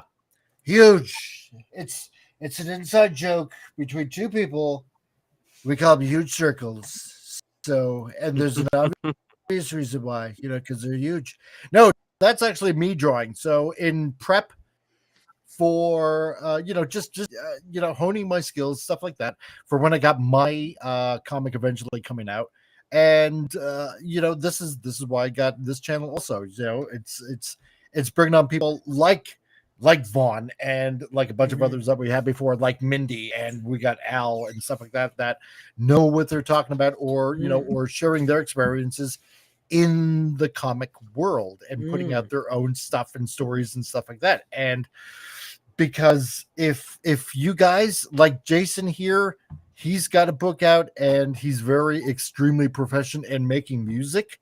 It's about promoting people that have a certain that they got a certain set of skills that they know how to use over time. So if you catch my meaning, and because I like to promote the little guy, because we've all been the little guy, and we're dealing with industries like like the entire movie industry, for example, or we're dealing with like the massive comic industry that is Marvel, DC, Image. I suppose you could even include Dark Horse, and like the ones that have been around for ages, whose stories and art has turned to crap. And now, like I've said before, lots of times on this channel, it is now the independent media that is slowly taking over, because we got better stories. We take the time to learn about the industry, bring on people that have actually been there, done that kind of thing, to share their stuff. That's what it should be. Most people I know these days, they only read independent comics 90% of the time, or books, that's independently made, and not as big tech people, so. Let's see. Caffeinated Wolf. Yeah, will assist on how many we have remaining on handle. Oh, okay. So that must be about. Okay. Right on, Deeple. Yeah, thanks. Okay, 3-year omnibus about getting restocked. Okay, cool. Yeah, not a problem then. And Deeple also says, well, CRC can draw and talk at the same time. Certain level of skills achieved. Oh my god. So I'd like to think, man, I'm trying. I'm really trying. You're doing all right. I'm doing okay. Yeah. I'm just trying out different brushes and inks and on this program. So Daniel Berry Sports Highlights. How's it going, dude? Nice to see you, my man. And John, or otherwise known as Mr. Peterson. That's what I like about most about CRC's channel. Some of the just some people with common interests hanging out, no drama. Exactly. Like, you want me to start some drama right now? All right, let's go. What's your favorite drama to do? I'm good with that. Right. Well, all right. Let's make I can talk a lot about drama. I know a lot of stuff going on. What's the latest? Let's go to Twitter trending. What's trending on Twitter? Yeah. What are people mad at today? Right? I don't know. We're not going to the politics. Special teams. A bunch of names I don't know. Yeah, probably. Let's see. What's the line that separates cancel culture from valid boycotts? You're entirely I would say cancel culture to me is where you're like, you're literally so someone's doing something that's not related to you, right? Cancel culture is trying to destroy someone's career and ability to make a livelihood. To me, cancel culture is, I mean, it seems more extreme in recent events that some people who want to cancel you are only doing that because they can't literally kill you. It turns out, which is shocking, you know. So I would say cancel culture is more. It depends, because you're right. It is a lot of it is subjective, and we have to face that reality. To me, which is why I generally try not to cancel. I tend to just, if I don't like something, I tend not to buy it. And I think boycotts are necessary to me only in super extreme situations. Like, to me, like, boycotting Disney was when after what they did to Gina Carano, it was to go, basically that was me putting my foot in the stand and saying, they'll do this to me. They'll do this with her views, or even if it's not her views, even if it doesn't matter. And this is a line in the sand we have to draw. But to me, that's always going to be a place that's always subjective. And that's, but it's a great, like, that is a good conversation to have, is where do we draw the line? To me, I generally try to let people do what they're going to do. To me, it's when they're actively harming others is when I'm like, okay, this is a problem. But again, people can argue something is that. Those who can't do and be cancel others, 100%. Skill issue. Yeah, totally. Die Hard is a Christmas movie. And hang on, can I just say, I know he's just messing with people, but I have never once heard an intelligent argument for why Die Hard isn't a Christmas movie. I think those people that say that don't exist, and I think they're literally a phantom.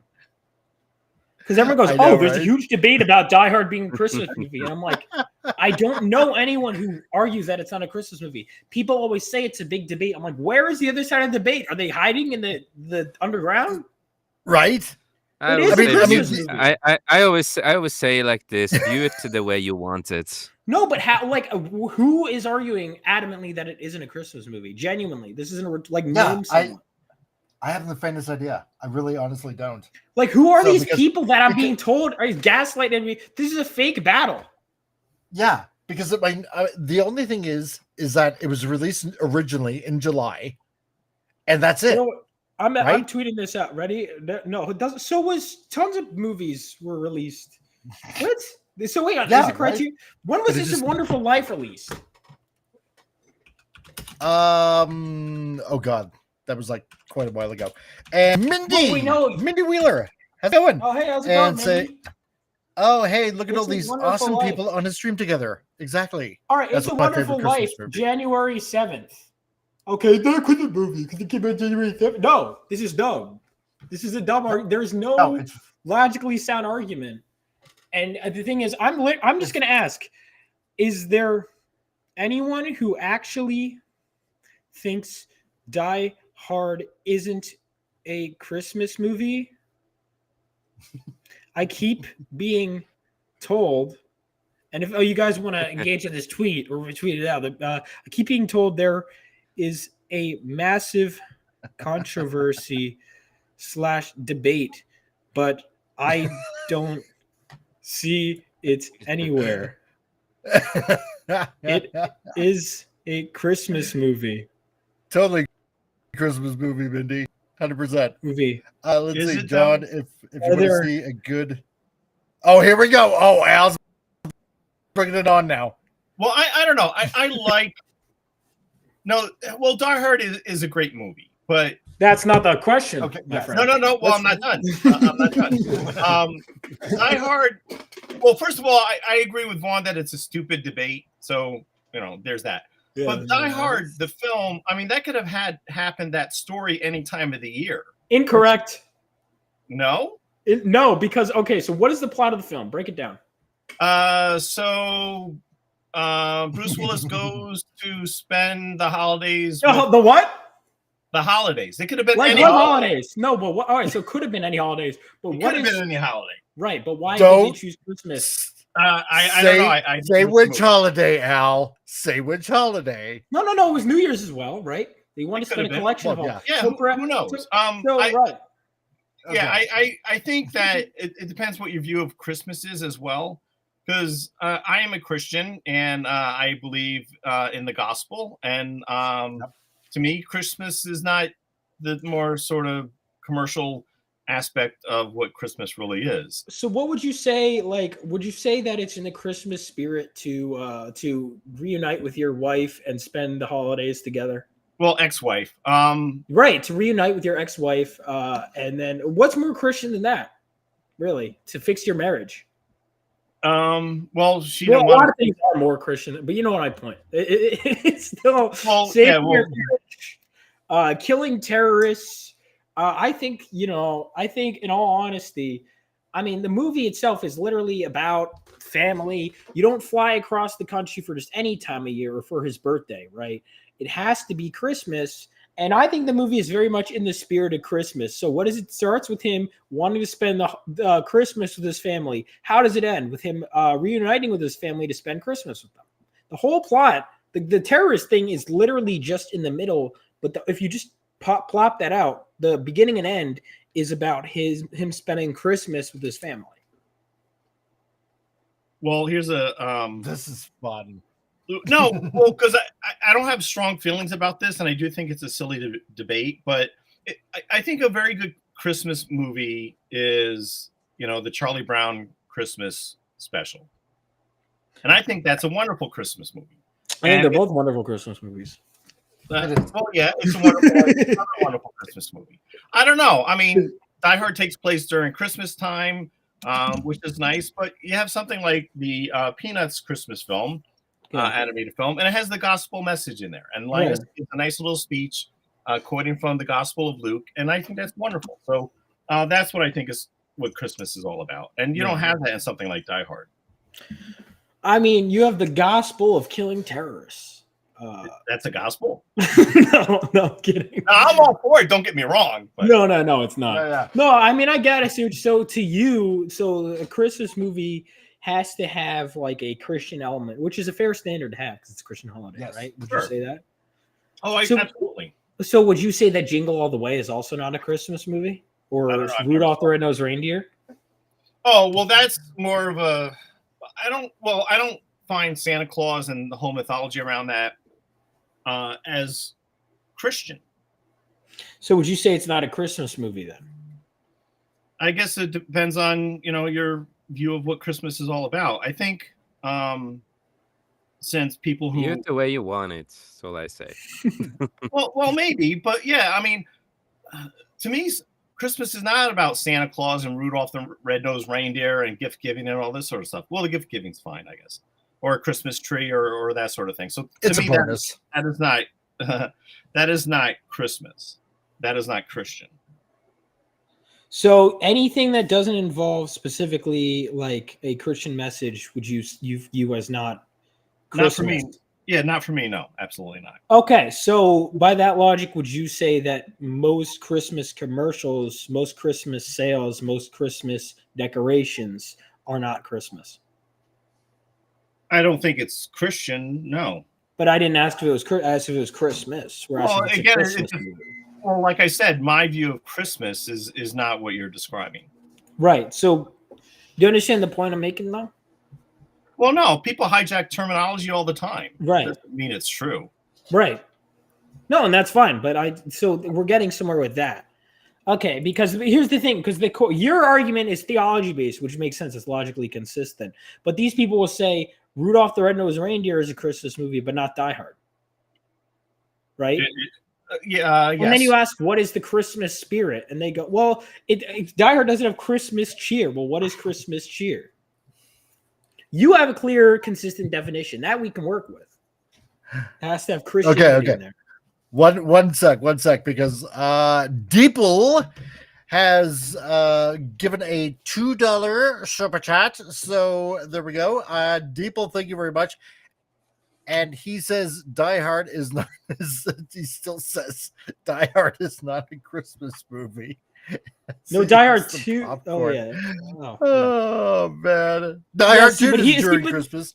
So Deeple, this one's for you. Oh, today I want to welcome you all, and I want to talk about violence against children. It is a big no-no.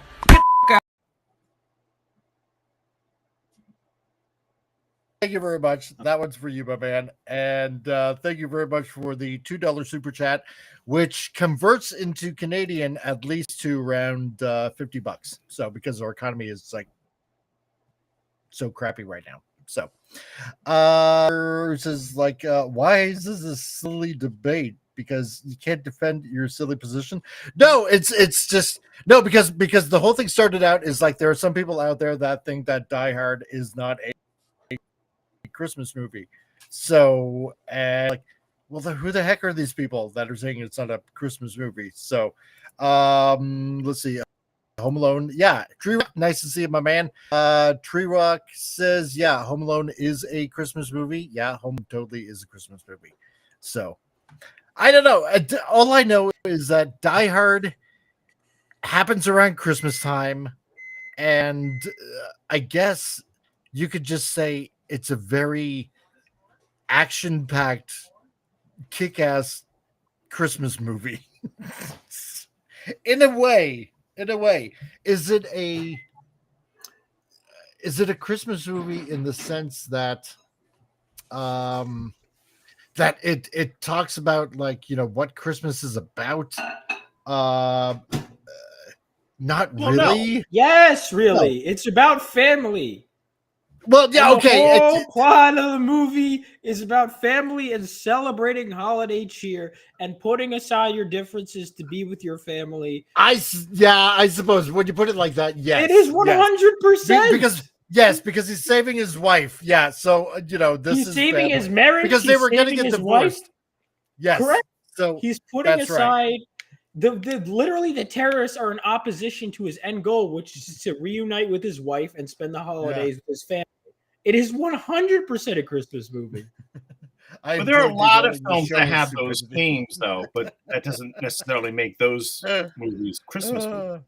You're right, but this one is because it's set around Christmas and it has those themes. Oh my God! It has those themes, well, we've established he was doing a lot of gift giving. Your standard. Well, we've established your standard is specifically it has to have Christianity in there, right? Yes. We've established that's just so you would throw out probably more than 60% of Christmas movies, which is fine, but your standard is at least consistent. Sure, I guess that's fine. Right. But for the rest of us, our standards might be different. So does anyone who has differing standards than Al have a different reason for why it wouldn't be a Christmas movie? You know, this is the only time I've ever had this debate with anyone. I've heard people argue about this topic, and I've never been involved in this argument ever. This is fun. Is it fun? So, apparently, in a way, because we're talking about Die Hard. Is it a Christmas movie? So I know a lot of people. They talk about it. They think it is. So. You know what? I don't know. I just think it's a kick-ass movie. It is. So, I think it's a kick-ass Christmas movie. Yeah. And on top of that, I feel bad for Bruce Willis because, you know, slowly, and there's no other way to sugarcoat it. Unfortunately, he's losing his marbles. So, which is sad because he was such a really good actor. So, you know, but, and I think Die Hard 2 actually takes place around Christmas time too. Again. So, yeah. All right, I have to see Die Hard 2 and Gremlins 2. I have to see as well. Ooh, Gremlins. You haven't seen Gremlins 2? Lord of the Rings, well, releasing during the Christmas season, we established was not a parameter, I believe. Yeah, true. So that was totally around Christmas time, but technically, we established. No, we established if it doesn't, it has the movie itself when it was released is not relevant. Plenty of things are released in December that are not Christmas related. Exactly. No. Yeah. I haven't seen the Battle of the Bulge episodes of Band of Brothers, but I would have to see them, but I don't see why not. If they could, this sounds like they're Christmas material. Yeah. No. Okay. You know what? That being said, has anybody actually started on the Christmas shopping? I was actually doing that earlier before the stream. I was looking through. I think I'm going to get the Chainsaw Man box set. Oh, really? I was debating getting like a Switch 2 because I want it, but I'm like, when I have so many games I haven't played yet. I don't know. Like, when would I play them? when would I play them? I'm so busy. I have so many books I want to release next year. I think I'll wait till I actually know I have the time. Yeah. And That's what I Sci-Fi think. says, Dan, how's it going, my man? Nice to see you, dude. Let's see. And Deeple says, yeah, but Lord of the Rings is a very Christian Catholic themed story. Yeah, that's true. Well, the author was. That is true. Yeah, 100%. So, and John, yes, I was shopping all day yesterday. Wow, man. Deeple, he is, let's see, what is this? Okay, John was shopping all day yesterday. I'm mostly finished getting Christmas presents. I suppose that's the one advantage of like Black Friday. So, damn. Jason, yeah, here, Jason, there's a good question. What about over there in Norway? Do they have like Black Friday? Because I'm thinking.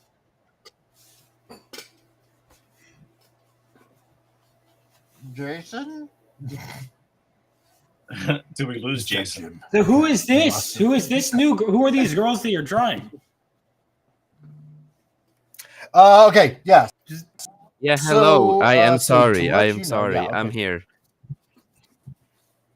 Wow, violence against women? You have Black Friday. Yeah. I am here. Can you guys hear me? Yes. Yes. Yeah, I'm here. I heard my name. Yes. I'm sorry. I was Yes. talking with my wife. Your name was violence Oh, against okay. women? I understand how that's important. Yeah. Full on hardcore women because there's another woman committing. So Yeah, no, this is basically based on the comic that I'm wanting to do. It has with a heroine, not a Mary Sue, that basically goes around the world, and I'm gonna make this like a world-spanning adventure of her being what they call like a Nephilim hunter. Okay. So if you know anything about what the Nephilim are, it goes back. If you use the biblical reference, like say in the book of Enoch and the 6th chapter in Genesis, the hanky-panky going on with like some fallen angels and humans and creating this race of giants. And these giants did some really nasty things around the world. And so we'll dive a little bit into how it could be related to like Greek mythology. A lot of mythologies going around the world and stuff like that. And probably even aliens and stuff like that. So, you know, this is the story that I got in mind. And this here is going to be totally 100% spearing a siren or slash mermaid. They're naughty. So, okay. Alright. So, Jason, do you have Black Friday? Yeah, me. We had Black You- Friday, yeah. So they do I have did not Black hear Friday what you deals guys talked. in, Yeah, yeah, well- we did have Black Friday. Okay, no, deals, we but were again, talking about if anybody. Yeah. yeah, no, we didn't buy Okay. anything on that day, other than the only things I cared about was games instead. Because again, one thing I have noticed every year with Black Fridays, 90% of it is just effing bullshit, because they higher the price and then kind of lower it, so it's not really that much more. It's a scam a lot of times. So I'm not Yeah. getting fooled by that. Not a fan. No.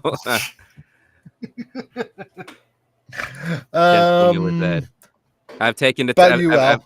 I've gone hardcore through this. Every time I look at the prices, remember the prices, write down the prices like they were before, and then you look later when it is Black Friday, and then you look how much they have like gone up in price, and pretend that it's like on sale. So yeah. Yeah, you get a point. Sometimes, yeah. John, yeah, just them. I thought you was hunting cryptids too. Yes. We're gonna be Nice. getting into that because It's I want everything. to see how. Yeah, it's everything because here's the word thing. Because if you read the Book of Enoch, the thing is, it's a very interesting book, even though it's part of the Apocrypha. But it mentions that not only were people, for lack of a better word, violated, but the beasts of the fields too, right? So it's like if you think about that in those lines, along those lines, you got these weird stories like mythology of, like minotaurs and centaurs and stuff like that, right? So this is also what I'm kind of including in that, like these weird cryptid creatures. So there you go. It's throwing it all in the pot and stirring it. That's what the whole story is going to be all about there. So, and the collector, all our name is violence against women, or at least if they are Karens. Who is this guy? And let's see. John asks, "Hey Jason, do you guys have the black guy Santa helper like the Dutch? Wild stuff." No, I don't think so. I've not Oh, seen well. that. Oh, Not dude, seen Joe that. Dog, let's Okay. play. By the way, it is. I love the profile picture. If you Joe are Dog. intellectual, because it's basically pull up Joe Dog's message. So that is a panel of the two girls. Oh, yeah. and it's, what Starfire's line in that panel is, right? In the panel? No, not specifically in the panel. Well, no. that's why it's funny, because it's not just the girls in bikinis. It's them going. It's Starfire going, Dick, I'm so pleased you came. That is the actual. That is the exact line. Okay. Joe Dog, see, because I knew this was actually from Teen Titans. Yes, and I think I know which issue it's from, but I can't remember specifically which. Yeah. Right before what is his name? Ravager? Is that his name? Shows up. They're having a pool party. I think so, yeah. Yeah. Fellow intellectuals, what's up? Joe Dog. It has been the worst year of my life. We're in end time. Oh, dude. Man. Sorry to hear that, dude. God, I hope everything's okay for you. And hopefully 2026 is going to be better for you. I really honestly hope so. But I'm glad that you're here. Hopefully we can make you smile and laugh and all that kind of fun stuff. And Mr. Peterson. So, yeah, the Nephilim progenitors, gray aliens. Well, I don't want to give away too much, but let's just say it has to do with some abductee accounts. That's going to be it's interesting. It's very interesting because I do want to pull from real life from this, because let's face it, there's a lot of freaky stuff that's going on in real life. Yeah, hey, not a problem, dude. But I do have, if you like demons, women killing other demon women, I do have a story you guys will like. Really? Okay. That sounds funky. I have a question for Jason. Okay, cool. Yeah, then it's fine because I do need to leave. All right, well, I'll make it quick. Okay. So, do you guys have Krampus as well? Because in the States, we do not have such a character. We just have Old Saint Nick, but we have no Krampus. So, is Krampus also in Norway? I have no clue because I don't really care about anything like that, to be honest. So, I never really looked into it. Same with, when we talked about Christmas stuff. I don't believe in the celebration of Christmas in that kind of way that people do it either. So no, I agree with you. I know that the whole Krampus thing is more European, so I didn't know if you guys had the Krampus character in Norway as well. I think it's more Eastern European, though. I think. I don't know. It's not a tradition in Norway, as far as I know. Maybe other places, like other places, but it's not like such a big thing here in Norway. I see what I'm looking at right now. They are trying to do a little bit stuff like that. Apparently, Krampus March apparently has become a thing in Norway, but it's not really anything. Yeah, it's evil. Really weird. Yeah, it is. Yeah, it's more in the modern age that Well, as you're gonna get going, because you got your show to get ready too. So if you want to, you want to plug it, anything? Because I know that we're gonna be taking time off. Yeah, so I'm gonna do the last stream today in a couple minutes. Let's see, it's about 37 minutes until my stream. It's gonna be the last stream for this year on the channel, and I will be back again in January and stuff like that. So don't worry about that. It's just a break, so I can spend time with, of course, my family and stuff like that. Um, Even though I don't believe in the Christmas how it is celebrated and stuff like that, we still, of course, celebrate it in an other way, and that is, because spending time with family that day is important to all of us, and the kids can meet the family, all that. You guys know the deal. That's what we do it for. But yeah, and on also on Monday, I will be on another show. That's going to be the only show I do in December, because I did promise him I could take some time to do that show because he really wanted me to be on. And we've been wanting to do this for a long time. So I'm going to be interviewed for a second time there. But other than that,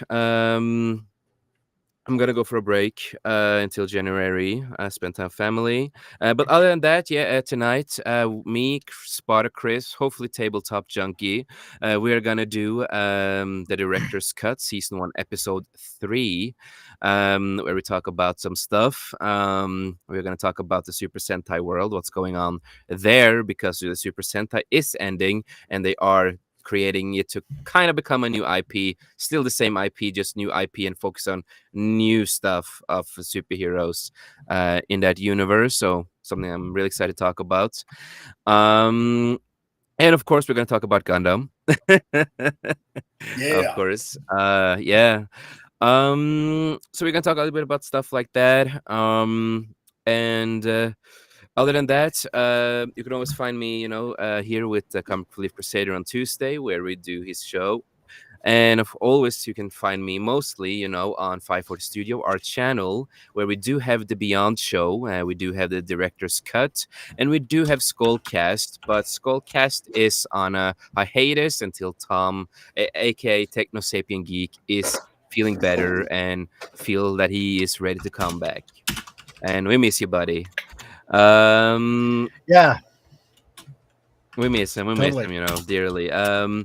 But yeah, other than that, also, as I always say, if you ever need a film/movie, film/video editor, that is my profession. That is what I've been working mostly my entire life on. When I started working, I started with filmmaking and being an editor for people. So if you are ever in the need of an editor slash just a YouTube editor, doesn't matter. I do everything like that. I'm always fair with the price if you're on a budget. I try to be nice. I always try to have a great conversation about it and stuff like that. You can always find me on, of course, X. You can find me on Truth Social.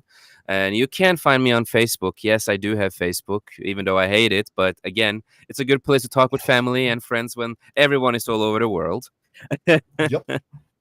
And other than that, all I'm gonna say, just remember that life's too short. Make the most of it. And we in this panel, we love you and we appreciate you. And none of us could have been here today if it wasn't for all of you great people out there. It means the world to us. And with that, also remember, God bless you all. And I will see you again soon. Goodbye, everybody. Have a great one. All right. Bye, See you, Jason. Jason. See you, Jason. It was nice meeting you. Same to you, man. You have a good time, dude, with family. Thank you. Thank you. I'll bother you soon. Yes, you do. Goodbye. All right, man. See ya. Yeah, I know you were talking about this. I had a short story, and then I want to do it out a longer book, but I'm doing a short story collection, like I said, and one of them I have artwork for it is a Batgirl book kind of character called Sanguine the Succubus Slayer. So she was a succubus, kind of, though technically not. And then she's basically reformed, and she's like, I'm going to kill all of them. So she hunts down succubuses and kills them. She's like the Punisher, but for hoes. So that one is, if you're interested in that so if you're interested in that, oh my God. So Oh, if you that's like hilarious. that, make sure to join my email list. Reapers in Pursuit is the name of the short story collection. And if people like the short story enough, I'll make a full book. Oh, jeez. the Punisher foes. My God. Yeah, man. They gotta be, you know, she's the physical embodiment of accountability for women.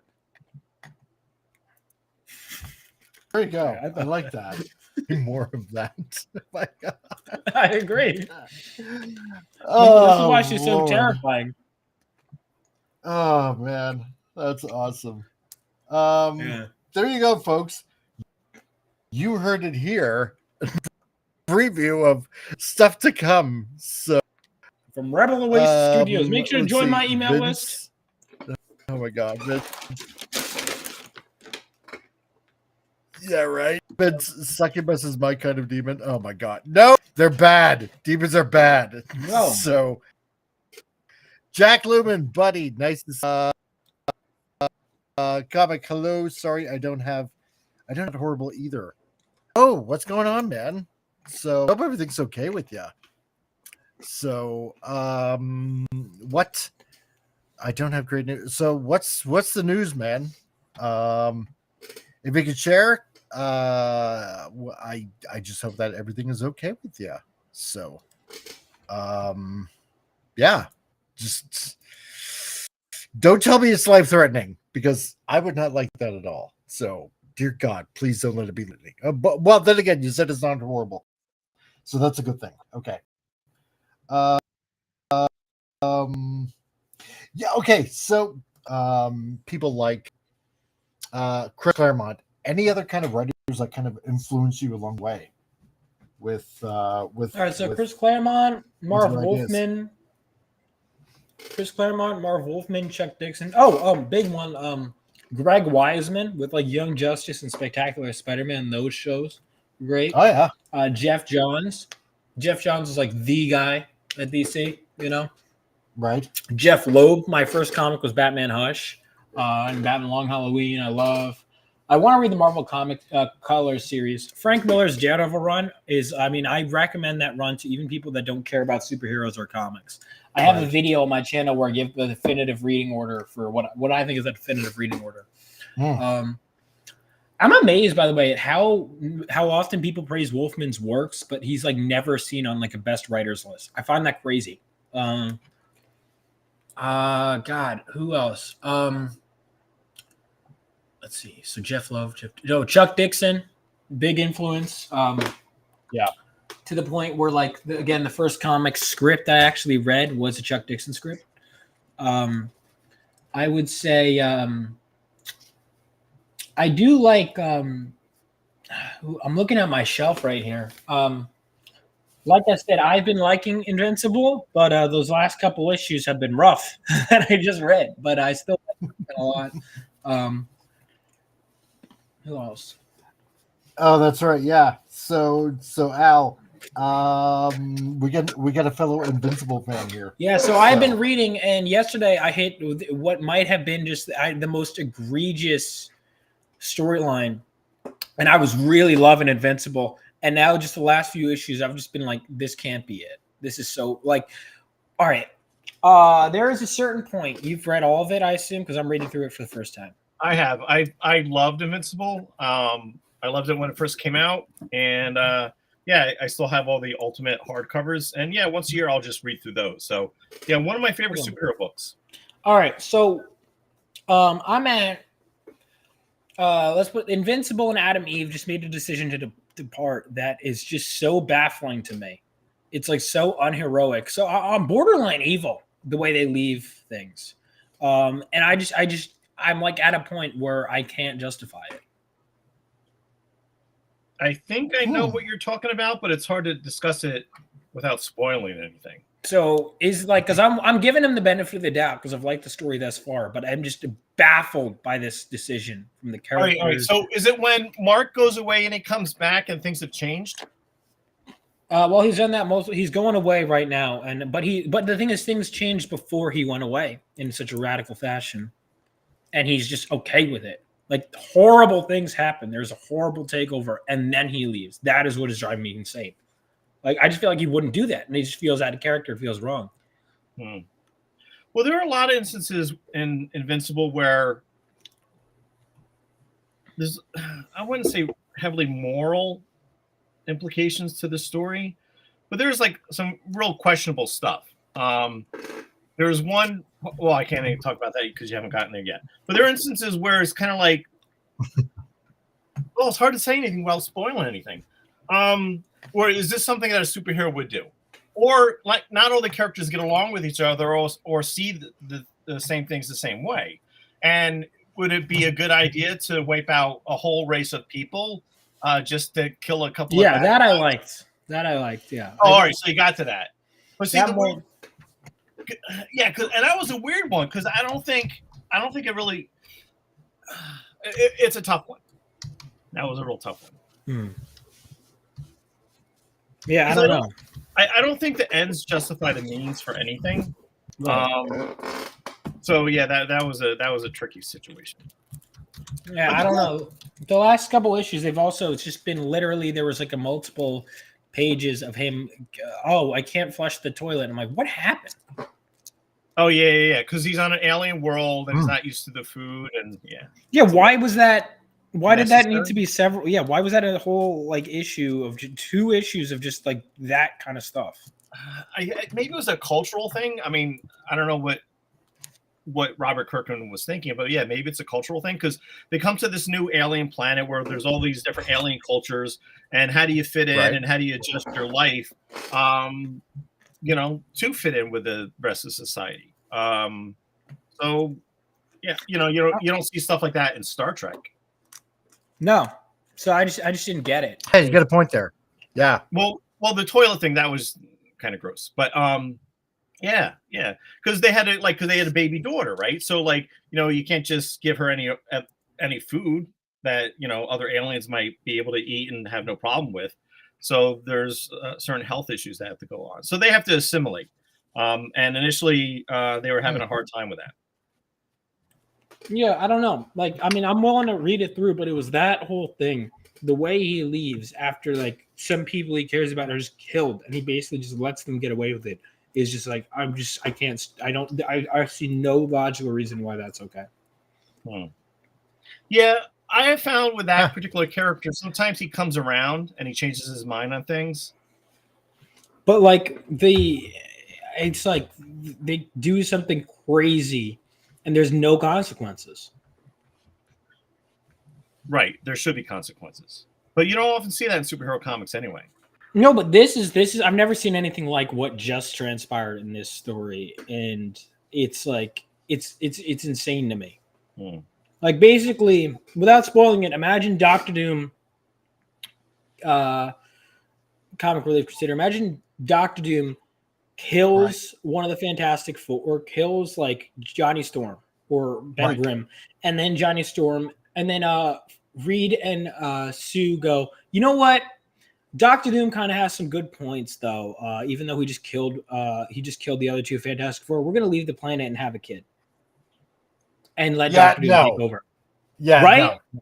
That happens in Invincible. Basically. Yeah, a lot of weird stuff like that happens in Invincible. It took me a little while to figure out exactly what you're talking about in regards to the story. Yeah, I would not. Yeah, I would not have my heroes leave and give up. But like, what is the justification that he comes up with? He literally just is like, I don't feel like doing this. Well, yeah, I think if I remember correctly, he says, yeah, I don't feel like doing this anymore. We can't fight against this guy, so we're going to leave. But he's fought bigger threats than this guy. I agree. And won. I agree. And he had, like, it's like they even admit they could win easily. Yeah, is this the same instance where he's in conflict with his own dad because his dad is going along with his craziness as well? Yes. Yeah. That was really weird. And so Mark, he's got Adam Eve. They got a little young daughter. He wants to fight against this individual, but he's getting a hard time from his allies in doing so. So he leaves, in his view, I guess, to keep his family safe and start anew somewhere else. But yeah, I think evil is evil, and you should punish evil. So I think Mark should. That's kind of weird to leave it open like that, though. It's not. Everything eventually gets resolved. So you're just gonna have to wait. But I think what Vaughn is saying, like, Mark is supposed to be a superhero. How can he just give up against this clearly evil thing that's happening to our planet? Right, right. And his reasoning isn't even that we can't beat it. His reasoning is, I don't want to deal with it because I have a kid. That's part of it too, yeah. And it just seems like they're really Also, as a Christian, there's a certain decision Adam Eve makes. How do you justify that? And the comic seems to justify her decision too. Are you talking about a decision she made earlier on in the series? Yes. Yeah, I didn't like that at all. That was like such a gut punch. In the comic, actually, Mark apologizes to her. Yeah, he was a wuss. And but I found that Mark Grayson cries a lot. So, yeah, that doesn't make me too happy either. Yeah, I don't know. Yeah. Yeah. The Adam Eve decision was terrible. You know, I didn't really appreciate that at all. That was I think that was my biggest problem with the series.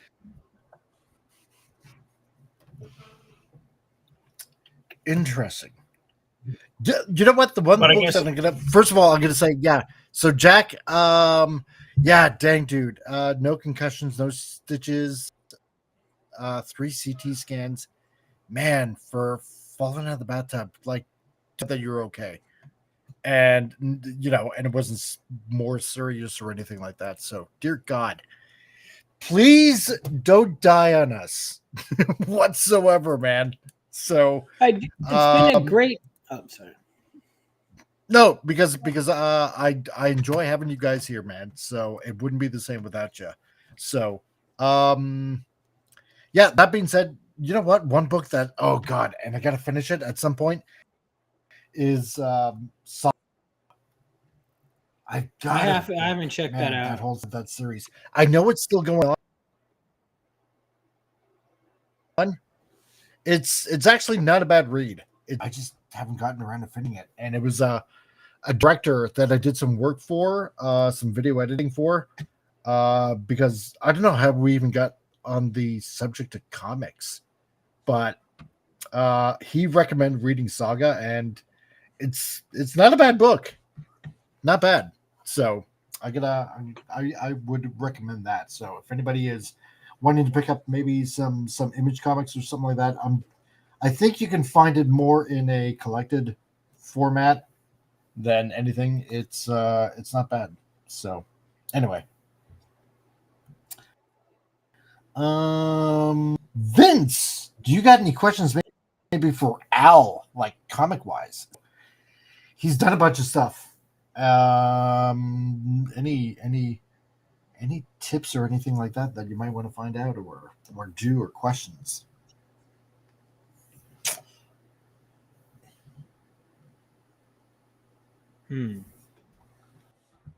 Were you asking me? Sorry. Well, Mike said Vince. Oh, yeah. Okay. Oh, I said Vince, not Vaughn. Vaughn. Yeah, I did. What are you asking me? Yeah. Yeah, if there's any question for Al that you might have. So we're seeing how he's I mean, I guess when it comes to when it comes to self-publishing, like how do you keep it sustainable? And keep an audience. Well, I think that it's hard work, right? And what I found is that most artists, because don't you self-publish as well? Yes. Oh, all right. What I have found is that most artists, especially young artists, don't care about business. So I guess the main thing is like you have to really enjoy business. You have to really enjoy the business of the comic book industry, learning to deal with distributors and retailers and printers. And, you know, if you enjoy doing that, that's a huge help. And also figuring out how all that stuff works in the first place. So I would always recommend Dave Sims' Cerebus Guide to Self-Publishing. Even though it came out in '97, there's a lot of information about self-publishing there. But a lot of guys I know, they don't really care about the business side of things. But you have to. But like, because I want to do a lot of cons, as many as I can. Is that not very expensive though? Because the only con I go to is the New York Comic Con. It seems like the tables are always very expensive. It is expensive, but why? What do you recommend more? Like if I wanted to make a living off this? Well, I guess getting your work into the hands of your readers without anybody in between is usually the best bet.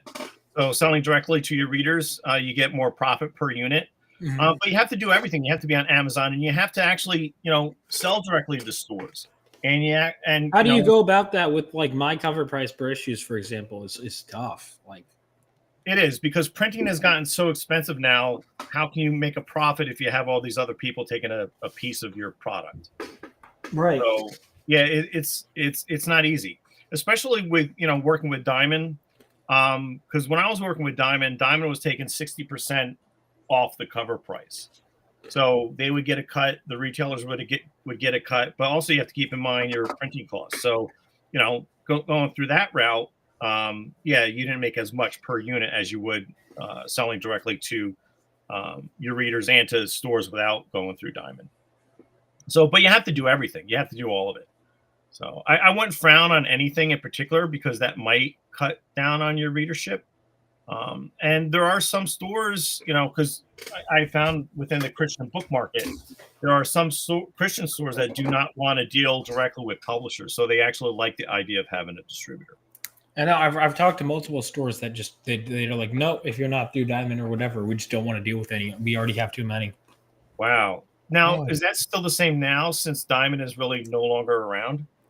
Or whatever is replacing it. I don't know. You got Lunar, Penguin Random House, and you got several small distributors as well. So it'll be interesting to see how, whoever comes up on top, because for like years, Diamond was the guy. It was. But in the 90s, you had all different types of distributors that you could deal with. No, I have a distributor, but it's just getting the books to that price point per issue. I don't know how to go about it. Finding a cheaper printer. I mean, that might be an option if your printer is, very the amount I'd have to sell too. Like, how do you go about? If you don't mind me asking, like, how do you sell the most copies? What are the best? I sell most of my copies from my online store. So you driving people there? Yeah. See, yes. So I also sold a lot of copies when I was on ChristianBook.com, and they're an online Christian retailer. So if you have a Christian product, it's really important to be on ChristianBook.com. But dealing with them towards the end was kind of a headache. I have not found that I sold as many copies of my work on Amazon though, which is really weird. And I'm not particularly very happy with Amazon. But yeah, mostly through the swordofeden.com, my online store. But yeah, I will sell directly to comic book shops, some mainstream bookstores, and some Christian bookstores as well. And in those cases, I would sell the books 50% cover price, and I pay for shipping. And the cool thing about graphic novels is that you can mail your books out to your readers and to stores using media mail, so that helps a little bit on shipping costs. So shipping to stores using media mail. Well, if it's a graphic novel, because media mail covers graphic novels, but not comic books. Okay. So what about so would you recommend what is more profitable, gradual, one of the things I was considering doing is leading into very limited physical releases for each issue, and then getting the trades out there. I've been thinking about that too. I do know that most readers like to read graphic novels or trade paperbacks. So I'm debating whether, because I don't do the floppy thing at all anymore. Yeah. So I'm wondering if I should reconsider that, but I don't know if I can make any money just selling, a monthly comic book for 5 or 6 months as a limited series. So how much do you read a year or put out a year? I meant to say. I'm trying to do 100-page graphic novel once a year. See, that's okay, because that's so, and you find that you can get that in store. So you don't do single issues then? No, I don't. But I'm thinking about doing that with this new book, maybe doing it as a mini series. But I don't know how I can make money from that because the direct market is terrible. Right. So that's my and you sell those books for how much, if you don't mind?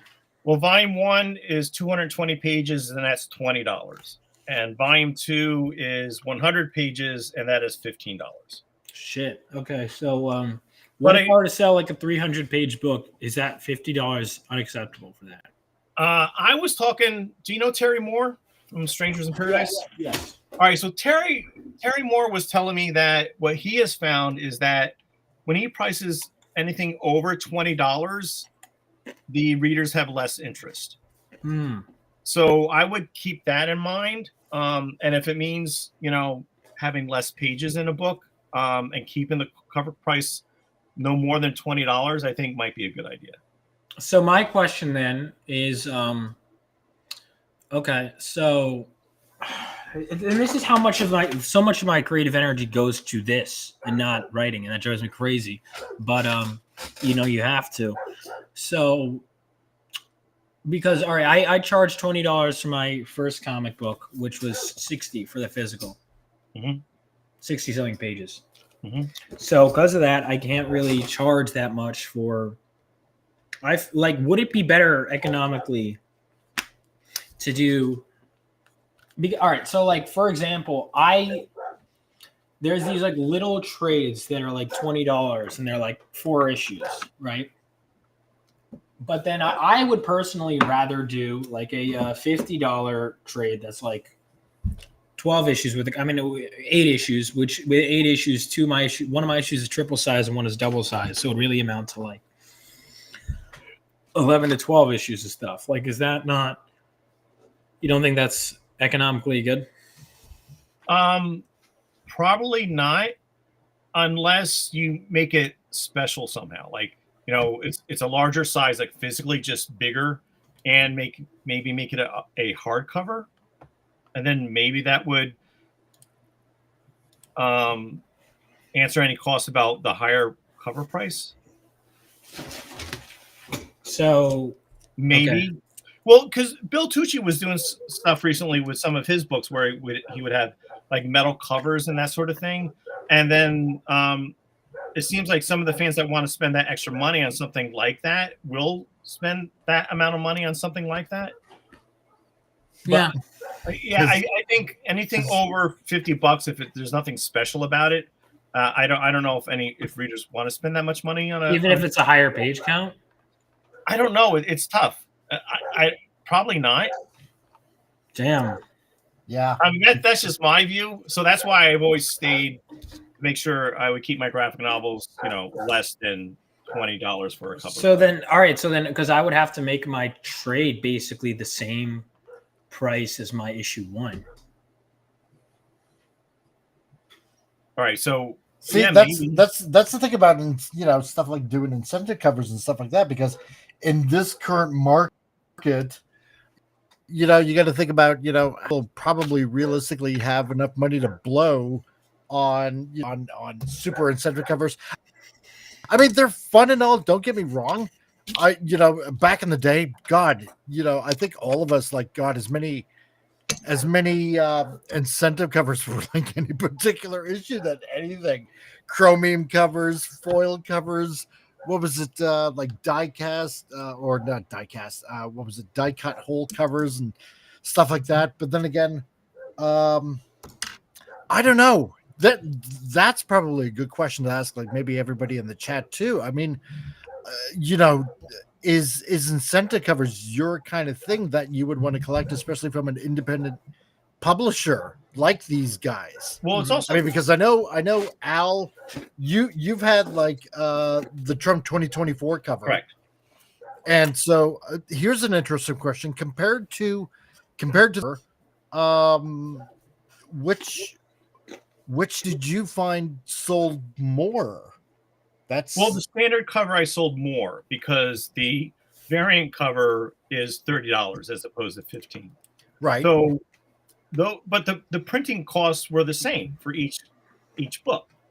So when I sold the variant cover, which is twice as much, $30, I made more of a profit per unit. And there are people that want the variant cover, but also you have to make it special somehow. So the Trump 2024 variant cover, I only had 100 copies printed, and they're all signed and numbered. So that is more of an incentive as well. And there are people that are willing to spend $30 on something like that. And it's also marketed to a specific group of people as well. So people that wanted to spend $30 on that variant cover, that's what they wanted, and that's what I gave them. And I made more profit per book, but I did not sell as many copies of that as I did with the standard cover, which is Right. half the price. And also, But what you were relatively saying- speaking, it did pretty good though. it did pretty good. Yeah, I still have copies. Yeah. Like the cool thing is my printer printed like an extra 20 copies, so I got those as well. Right. So and that Okay. didn't cost me anything. But I think what you were talking about, Mike, about all the gimmicky stuff, that was at a time in the direct market in the early and mid 1990s with the speculator movement going on. That is not happening now. And those people would just buy every number one that came out or any gimmicky thing that came out. The direct market is not like that now. So it's a little bit more risky.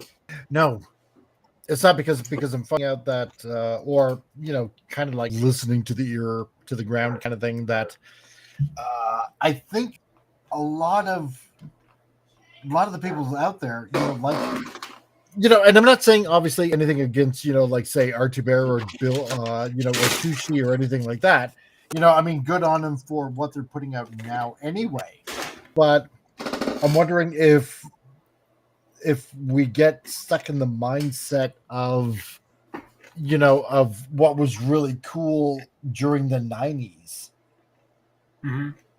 like all these kind of things, because is it a huge seller at this point? No. Probably not, because I think like what Vaughn has learned, and like a bunch of others, it's story and how the art is done, right, instead of flashy gimmicky covers.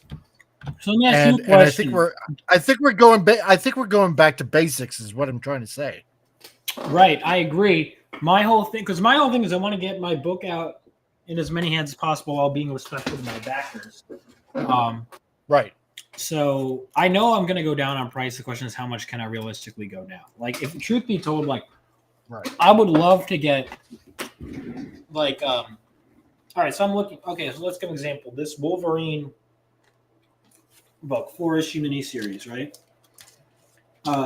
Actually, my issue would be just maximize it here. so this is $25. The hardcover here. Right. Okay. Okay, let's see that again. Which one? Wolverine. Right. This. Sorry. Okay, that one. Yeah. Right. $25. Okay. So, or well, let's see, how much is Weapon X? This was $16. All-Star Superman, because All-Star Superman's 12 issues. All-Star Superman, that's another. This is a great one. Okay, Vince. $30. Right. So, my thought process is, because I don't want to screw myself over too much, but my thought process is, like, how much can I really get out of each? Our Watchmen, 12 issues. This is $20. Right. So it looks like $12 can get me anywhere from 4 to 12 issues worth of content. Yeah. Which 4 to 12 is a pretty big difference. Well, yeah, because you want to be able to still kind of make a profit, because you got your inkers, your artists, your editors to pay and all that kind of stuff. And yeah, so I mean, I get that. First of all, Pop Culture Republic, dude, how's it going, my Texas friend? The age of the gimmick cover may very well be in the past.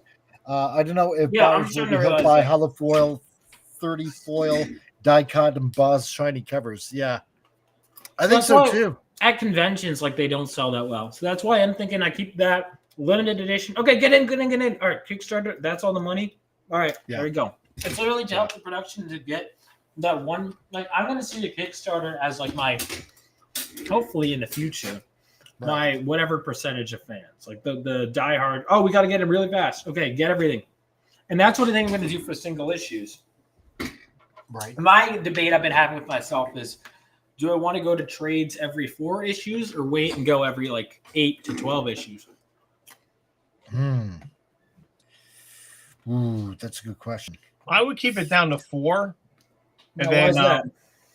Because the cover price isn't going to be as much as, if you publish or collected 12 issues. Okay. It's simple as that. This is what I've been driving myself crazy over.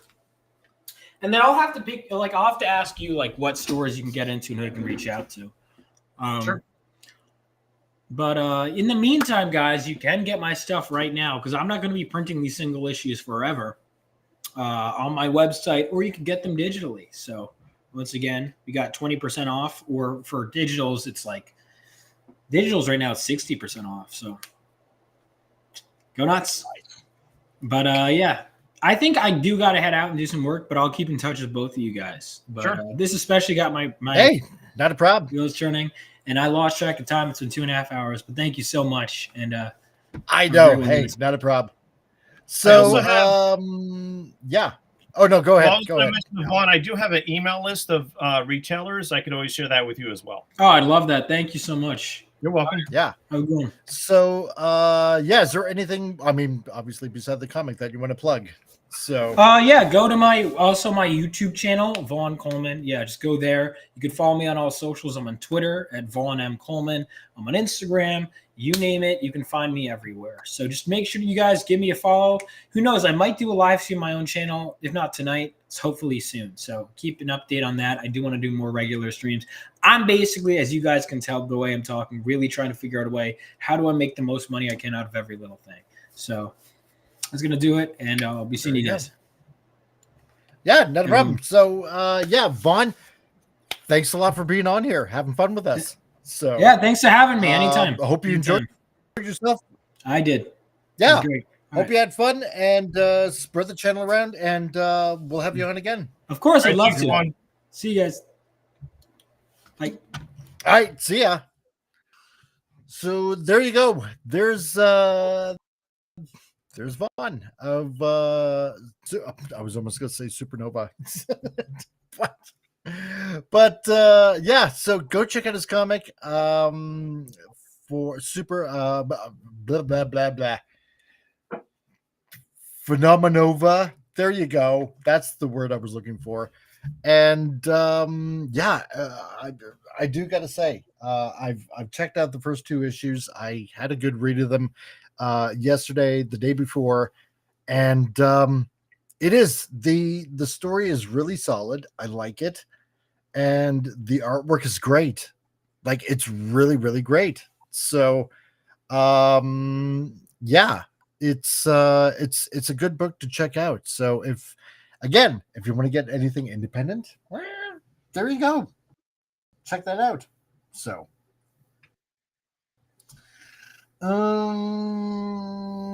ow. So I'm starting to wonder where to now. I have no idea. I haven't the faintest idea either. Well, actually, I do. So, because I still have the Black Friday through Cyber Monday sale going on. So, yeah, people go to thesortofeden.com or my eBay store.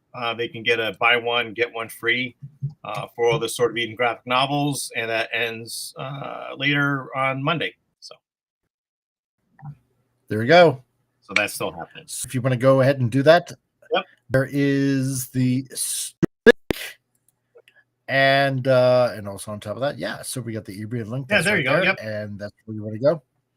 And, yep. and they'll all be go signed. Get yourself some. Go ahead. And yeah, well, I'll include some free prints as well. So yeah. So yeah, I found extra that fun stuff. It is. Well, see, I like it. See, the thing with me is that I really do appreciate it when I sell directly to my readers, and that's always wonderful. So yeah, I always include some freebies in there that I sign. Nice. Freebies are fun. I love it too. It is, and I mentioned, I have a cabinet full of Xeroxes of all the artwork that I've done over the years, for like Marvel and DC and Archie and stuff. So yeah, I'll just. I know. I love the stuff when you send me all that kind of stuff, man. Yeah, and it doesn't cost me anything. I can get rid of this stuff. Yeah, it works out great. Caffeinated Wolf, also known as Andrew, over at Rippaverse. Dude, thank you very much for still hanging around, man. I really appreciate it. I'm a big fan of Phenomenon 1 and 2. Great job getting Vaughn on. Well, here's the thing, because I when I first heard of Vaughn, when number 1 was coming out, I took a look at it. It's like, wow, the artwork on this is really, really good. And for me, the thing it's got to catch me is the artwork. I'm just a visual kind of guy because I'm a graphic designer, and the visuals looked really good as soon as I saw the cover on it. It's like, wow, somebody's really put the sweat equity into making this book look good, and it took off. And it's a really, really good story. So you know what? Caffeinated, hit me up on X. I think I got all the links in the description. Yeah, if you come on a Sunday and just be part of the show and have fun here. Like I said, Al here worked at Marvel, DC, Archie, MTV, like everywhere. And I'm sure he would just like to connect with other creators like yourself and you guys over at Rippaverse. I mean, I got questions, so I'm a guy. I haven't put out a book yet. I'm working up to it, but this guy has here, and yeah, love to have you on. So I'm going to check to see right now, actually, if I got all the correct stuff in my bios. But yeah, get a hold of me. I'd really, on Twitter or on Facebook or whatever. So, love to have you guys on. So it'd be really, really cool. I'm trying to get Hojo with the Mythicals. Hojo is usually pretty busy too. So, and Chuck Dixon available on Sundays. So, which is a shame. Did you hear back from? I'd like to get him on. Did you hear back from? What about Mike Barron? Oh, Mike Barron. Yeah, he saw my message. He hasn't got back to me yet. So you know what? I'm gonna have again and say, hey, what's going on? Because he did go on Gary's show, the Pop Culture Minefield, because I recommended Gary over to Mike Barron as well. Oh yeah, that's right. I'm gonna have to catch that because yeah, you're right. He was on with Gary. And, he was. Yeah, and I know Anima. She kind of accosted me saying, how come you're not on this show today? And I'm like, well, because I'm working. I'm like literally over ankle deep in the snow and trimming some trees in Calgary. So she's like, well, that's not a good excuse. So I'm like, it'd be great if I didn't have to work today on the show talking with Mike Barron and all of them guys. So, but sadly, no, I'm gonna hit him up again, and I'd like to have him on and get just poke his brain. So, because yeah, I like Mike. He's a good guy. He's a cool guy. So, his latest book out. You know what? I swear to God, I'm getting serious vibes from. It looks like a Western. Yes, that he wants to put out. Yeah, and just for some odd reason, I get these. God, I was gonna say Hal Jordan, but it's not Hal Jordan. Frank. That put out Prince Valiant. Hal Foster. It's like I'm almost getting those kind of vibes because I'm looking at his pictures. I know it's not like of that level, but for some odd reason, there's a lot of work, a lot of detail that he's putting into this. Yeah, Pat Broderick is the artist on. I don't know the name of the title, but I know that Barron is promoting the second issue or volume 2. Yeah. Yeah. So Pat Broderick, yeah, I was familiar with his work, I think in the early mid 80s when he was at Marvel. Yeah. So yeah, there's a lot of detail in his work, but Hal Foster is Hal Foster. So oh yeah. Yeah. Hal Foster, Alex Raymond, Al Williamson, like those guys, they're in their own universe. Oh God, tell me about it. So very sort of classicist, very detailed, beautiful artwork.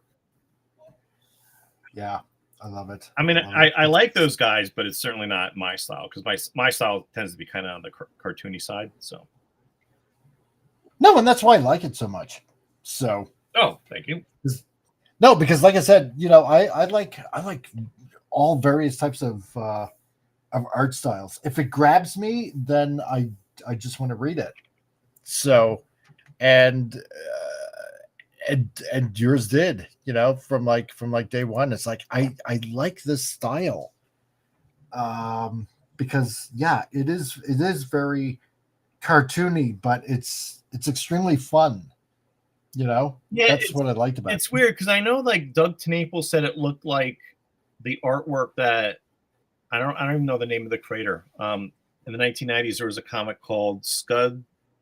Oh, the Disposable Assassin. Correct. Scud. Yeah. Yes. Man, oh, I haven't heard that book in ages. Oh my God, that was such a fun comic. Yeah, I think I got one issue. But yeah, Doug was saying that my style reminded him of that artist's work. Which is that was not an influence on my art style, but I guess it's kind of similar, I suppose. I don't know. Right.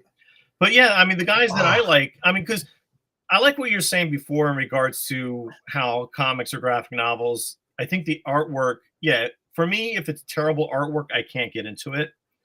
No, I can't. Recently, I picked up, what was it called? Oh man, Skin Drinker, is that the name of it, from Image Comics? By Robert Kirkman and David Finch. Right. Which Skin Digger? What is Skin Breaker. So yeah, I think they had 3 issues out so far, maybe 2. So my local retailer recommended Skin Breaker, and he had issue 2 out, and he really liked it. So yeah, I bought a copy. Yeah, David Finch's artwork is beautiful, but I couldn't get into the story. Yeah, so I'm not gonna keep. Yeah, that's it for me. But the artwork's beautiful. Mm-hmm. Yeah. Pop Culture Republic. Yeah, Scud the Disposable Assassin. Man, that was such a fun comic. Oh my Lord. There was a lot of fun, like black and white 90s comics that were coming out then. Yeah, I was really into all this.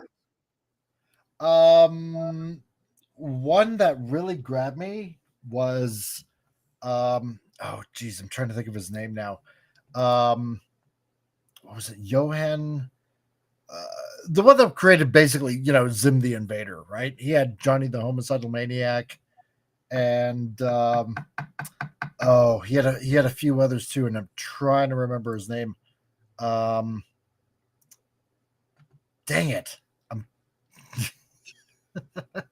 I can't remember what his name was, but there was some of the comics that I had read of his, and it was like the artwork on that was just completely different than anything that I had seen. But even though it kind of made me wonder of the, you know, his mental state and everything, you know, but then again, I got a kick out of Zim the Invader when I realized it's like, oh, that's the same guy that did Johnny the Homicidal Maniac and stuff. And God, I'm trying to remember what the guy's name was, but I got it. Oh yeah, Johan Vasquez.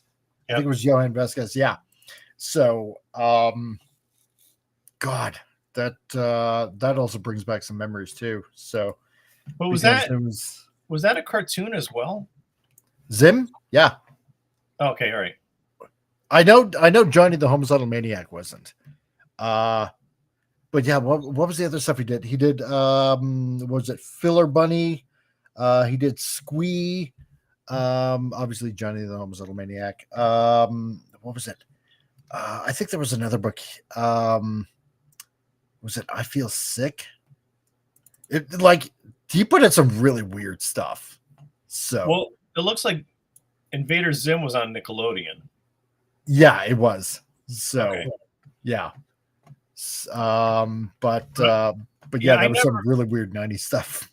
Yeah, I never read any of this stuff. I was sort of familiar with Invader Zim, but yeah, I never watched it nor read the book if there was a comic. Yeah. No, Zim the kick out of Zim.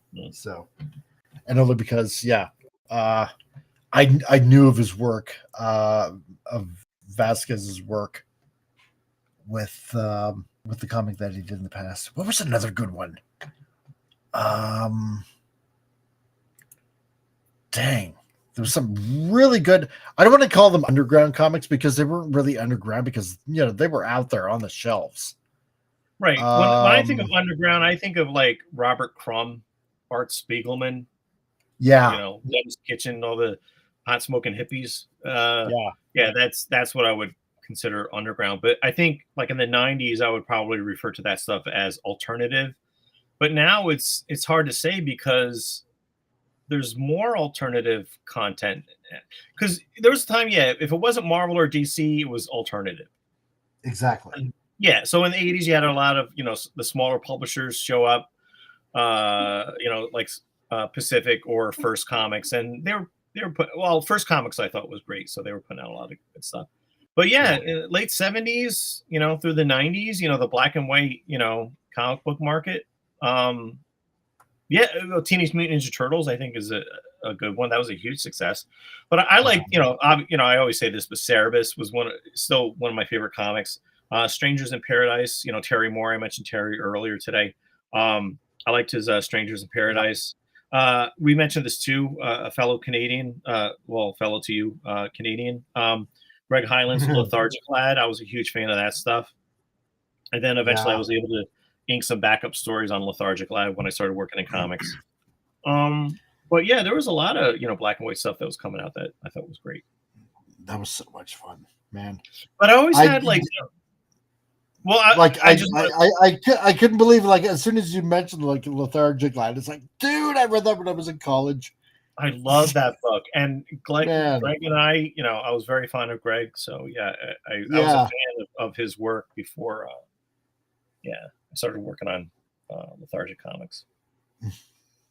But it was weird because the guys I went to college with and we were roommates after, and again, we're all working either in graphic design or animation or comics and stuff. And most of the guys were really into the Marvel and DC superhero stuff. And, growing up, I like Marvel and DC, but then, I started college and my tastes started to expand a little bit. But those guys, they couldn't read anything other than, Marvel or DC superhero stuff. I posted something about the Max last week on Facebook, and for example, they could not get into the Max. They could not get into Lethargic Lad. I showed one of my buddies a copy of Strangers in Paradise when it was coming out, which has no superheroes in it at all. And he was a huge Batman fan. And he's flipping through the comic, and he's like, "This ain't a comic book. It doesn't have any superheroes in it." Oh my God. And I was just like, that's exactly my impression. But he was a huge Batman fan, and he ended up working for Gray Advertising, and he was doing the storyboards for all of the TV commercials for all the toys for the Batman animated series. So he was he was able to draw some Batman stuff when he was drawing all these storyboards for these Batman toy commercials. So that made him happy. But yeah, it's just you can only go so far where, at least for me, where Spider-Man has said everything that Spider-Man wanted to tell me. Yeah. And I'm not interested in Spider-Man anymore, for many reasons. But I still like superhero stuff. I write, draw, and self-publish superhero work. I still like the genre. But the stuff that I liked when I was a little kid or a teenager, some of that stuff I still read and I like, but again, they're not the same characters I knew when I was a kid. So there's many different reasons why I can't read anything by Marvel or DC. So. Right. can't imagine why. Well, working for them, their history of treating creators poorly, and over the years, like when I was in college, I became very aware of comic book creators' rights. I mean, some of the discussions with Steve Bissett and Scott McCloud and Dave Sim, and their creators' Bill of Rights, which I think they put together in 1988. I was very much aware of what was going on with those guys. Yeah. So, but I was in college where I wanted to be an inker for Marvel or DC, and I had that opportunity to be an inker for Marvel and DC. So at the time it was fine, but then as I got older, my views on things became even stronger. Mm-hmm. Even up until a couple of years ago, people, because I taught for 10 years, so I would, show my students like how to write and draw comics and graphic novels, how to, self-publish books. We would talk about copyright and trademark and contracts, and yeah, that was a lot of fun. Yeah. And I would tell them like, well, this is what work made for hire is. If you can live working under those conditions, then I guess that's fine. But, don't give away any of your creations. Yeah. No. So a few years ago, up until a few years ago, I decided that I'm no longer going to give contact info to anybody I know at Marvel or DC or Discovery anymore. I'm not going to do that anymore because I'm so disgruntled with the work made for hire system that I don't honestly feel comfortable recommending work made for hire and giving references of those people at those companies to up and coming artists. Because I had one guy like he wasn't even taking my advice. Oh, you should do this. You should do that. And I'm like, and he wasn't taking my advice. But then he wanted me to give him all the contact info of people I know at Marvel and DC. And then I was like, I can't do this anymore. I just can't. So no. Because if you it's not the same anymore. It's not the house of ideas that it used to be. Sure. It's so yeah. What's the point at this point? It's weird because you're right. What's the point? Because now you could just do your like we were talking about self-publishing before with Vaughn. Yeah. You do that. Which is like, if you have it, like, for example, like one writer, comic writer he had a Joker story, an idea for like a really good Joker story, which he shared with me. And I'm like, why don't you just change the name and just like make it your own? But he really wanted to have it be a Joker story. And I'm just like, why am I helping people? They're just like, like if you're why doesn't anybody listen to me? You're not in the same camp as me. Not you, Mike, but like these other. And then I know what you mean. I still have former students, and I haven't taught in 5 years. I still have former students reaching out to me for advice on things, and I'm happy with that.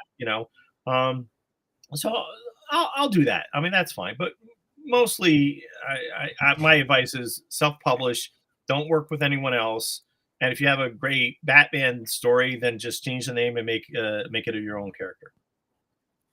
Yeah, exactly. Pop Culture Republic, Yemen T. Cerebus, Grindel from Comico, Old Elfquest. The 90s was full of smaller publications. It was like and a lot of these became like super popular. Yeah. Matt Wagner's Grindel was great. You know what? I've always wanted to read that, and I never had the chance to. But I liked the black and white of how he told the story, because there was only a few panels that I saw, and the character hooked me. Because I think this is before he went to Dark Horse, but it was like like a dude. Basically, I love the mask. I love the mask, and he was in a suit, a 3-piece suit kind of thing. And I don't know exactly what story it was, but that hooked me right there. So Hunter Rose, it's like, go ahead. Well, I was going to mention Hunter Rose was the first Grendel, in print, and then Matt Wagner expanded the idea, saying that there have been many different Grendels, and somewhere in the 90s, early 90s, Dark Horse was publishing Grendel Tales, where other artists and writers would tell their own Grendel stories with different Grendels. How can I say this? I like Matt Wagner when Matt Wagner draws Grendel. Right. My favorite Grendel story was there was a crossover between the Hunter Rose Grendel and Batman, which was published by I think Comico and DC Comics. I remember that. It's so good. That is my favorite Matt Wagner Batman story, and it's my probably my favorite Grendel story. So yeah, it was illustrated and written by Matt Wagner. You know, Comico published an issue, and then DC published an issue, and then there was like another Batman Grendel crossover that happens later on, but it was with a different Grendel character. But yeah, I saw that on the shelves like back in the 90s. I so wanted to pick it up, and I shoot myself every time. It was so good. They had a lot of problems because I think that's when Comico, I think that was the publisher, because Grendel bounced around a little bit, filed for bankruptcy, and they were having a hard time working out a deal to publish that book. And it took a couple of years. But yeah, when it eventually came out, I thought it was great. Huh. But it's interesting because Grendel, the Hunter Rose Grendel, he's not a hero. I don't even think he's an anti-hero. The Hunter Rose Grendel, I think, is really a villain. So he sort of plays the role of like a Joker or a Two-Face in Gotham City when he takes on Batman. So it's quite good. But the weird thing is, like, since those two characters are so obsessed, Matt Wagner had to create a couple of female human characters where you could, how can I say this? Where the reader can become more attached to the story, where there's more of a human element in it. Okay. So Matt added these two characters in the story where one starts to sort of date Bruce Wayne and the other one sort of dates Hunter Rose, and they keep crossing each other, crossing paths with each other, right, as Bruce Wayne and Hunter Rose, as well as Batman and Grendel. But yeah, it's a lot of fun. I thought that was great. Dang. See, yeah, I totally want to pick that up now. I gotta find that. Jeez. To download, man. I was gonna say, if you find it, you might be able to find it in a dollar bin somewhere. Oh yeah, probably that too. So, because Matt Wagner's art, it kicks ass. I interviewed him once when I was writing for Back Issue magazine in like the early 2000s, and so back then, I was still working for Archie and DC, and I was writing for Back Issue magazine, and it was a wonderful opportunity where I was able to flex more creative muscles in regards to writing articles for Back Issue. Oh yeah. So, did you want to? Netflix was working on a live-action adaptation of Grendel that actually looked like it was going to be going in a good direction, but production fell through. Really? Yeah, Matt Wagner said they did a whole season. They filmed the whole season, and then it was not allowed to air. Damn. Yep. The Christine Spar run of Grendel was something. Okay. Batman Grendel was a fun story. Hunter Rose is a villain and criminal mastermind. Right. I agree. And Grendel evolves from a persona or character to a possessing force, so to speak. The Grendel force carried on into the far future in the comics storyline. Yep. Yeah, the whole idea expanded after the Hunter Rose idea. So when I was writing for Back Issue magazine, it gave me an opportunity to use different writing muscles, and I was able to talk about and interview comic book creators about comics that I liked when I was growing up. So I interviewed Matt Wagner and John Byrne and Joe Staton a little bit, the Teenage Mutant Ninja Turtle guys, Stan Lee a little bit, so I had a lot of fun doing that. But the Matt Wagner stuff, because what happened with Back Issue is like there would be a topic, like that issue would be about monsters, for example. So I was able to interview Matt Wagner about his run on the Demon in the late 1980s at DC. So that was a lot of fun. So the cool thing is that most of those interviews I was able to record on cassette. So Oh, really? Yeah. So every once in a while, I'm thinking about maybe putting it online somehow on YouTube. But like, Yeah. they're so lengthy. I'm talking to these guys for like an hour and a half. That's okay. You know, talking to Steve Bissett, you can talk to Steve Bissett for like 3 hours, or Dave Sim. You know. Yeah. So. Heck yeah. yeah. So a lot of that was pretty cool. Scott McCloud. You know, when I started a conversation to bring back a discussion of comic book creators' rights.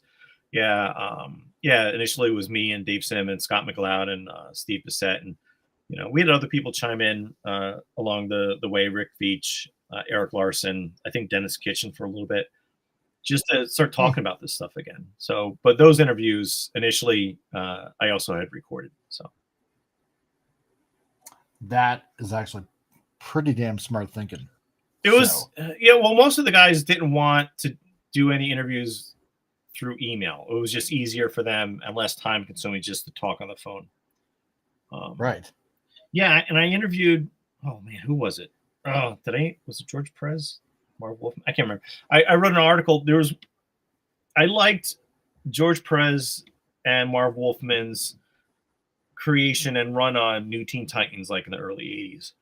And mid 80s. And one of the articles I had written for back issue was there was one issue, it was called Who is Donna Troy? And it was cementing the origin of Donna Troy, Wonder Girl. And I read that comic when it came out, and it was so powerful. Like it wasn't like your traditional superhero fight or anything. It was like a very emotional superhero comic book. And that issue always stuck with me. So one of the articles I wrote for back issue was about that particular issue, Who is Donna Troy? And it was a great comic. Another one was, I was in high school, and Marvel a lot of the editors were going to San Diego Comic-Con. So they let their assistant editors edit all the books for 1 month, I think it was like 1984. So it was called Assistant Editors Month. So your assistant editor was editing your book, for example, that particular month, as opposed to the regular editor. So there was a backup story in Amazing Spider-Man. It was just a backup story. It was the kid who collects Spider-Man, and it was written by Ron Stern, penciled by Roger Stern. I'm sorry, Roger. It was written by Roger Stern, penciled by Ron Frenz, and inked by one of my favorite inkers, Terry Austin. So I was able to write an issue for Back Issue magazine on that particular. It was a backup story, and they let me do it, so it was nice. But I interviewed Roger Stern and Ron Frenz, had a nice, wonderful conversation. Roger Stern even snail mailed me some Xerox copies of the original artwork from that story. Nice. So Back Issue was a black and white book, so it was just all the line art and lettering. It had no color on it on the Xeroxes, and that was great. I still have those, and that was a lot of fun. So yeah, that was a fun time. I didn't make a lot of money, writing for Back Issue, but I was able to write about things I like. There was one issue. The topic was green, so people wrote stories about like Green Arrow, the Hulk, Hal Jordan, and I wanted to write about Guy Gardner, who is my favorite Green Lantern. And I said it in the article. So I interviewed a lot of people for that, like Joe Staten, Stephen Englehart, a couple of other guys who had an impact on the Green Lantern character. And that was a lot of fun. You can actually find some of these online somewhere. And the X-Men issue, there was an X-Men issue. So I wrote an article about John Byrne's run on X-Men, which had a huge impact on me. We couldn't get a hold of Chris Claremont, so I interviewed Byrne. So so it was just me chatting with John Byrne. I think that was over email though. So that was a lot of fun. I was asking him all these wonderful questions and stuff. I think that was the last interview he actually ever gave. So. Oh, really? Yeah, there was, you start talking about like, why did Phoenix have to die? Spoiler alert. Whose decision was that? So it got into that sort of topic. And I think the editor of Back Issue, Michael Urey, great guy, put a sidebar in my article of Jim Shooter's point of view about whose decision it was to actually kill Jean Grey initially. Right. So, people still get kind of cranky about that. I love that stuff, man. That blew my mind when I was a kid. Yeah, right. Why can't Well, you do that was my feeling, because like back then, usually when characters died, they didn't come back. No, so exactly. They were getting death threats. I remember when Frank Miller was doing Elektra, although, so Frank Miller killed Elektra, but he knew he was going to bring her back during his run. And both those stories were hugely impactful. But the John Byrne stuff is like Jim Shooter, he was, editor-in-chief of Marvel, and all the stuff that was coming out in the 1980s when Jim Shooter was editor-in-chief, most of it was fantastic. John Byrne, whatever John Byrne was doing, X-Men, Fantastic Four, Frank Miller's Daredevil, Walt Simonson's Thor. A lot of great books were coming out from Marvel in the 80s. Yeah, it was great stuff. But Shooter wasn't really. There was a scene where Jean Grey becomes Dark Phoenix, and she goes to this other universe, and she's hungry, so she consumes a star.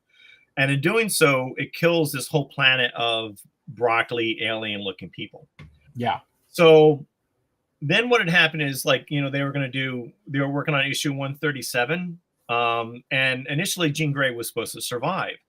And Shooter was looking through the plots and, what was going on in the X-Men book, and he's like, listen, Jean Grey just inadvertently killed billions of aliens on this planet. You can't just let her live through this story. You got to do something.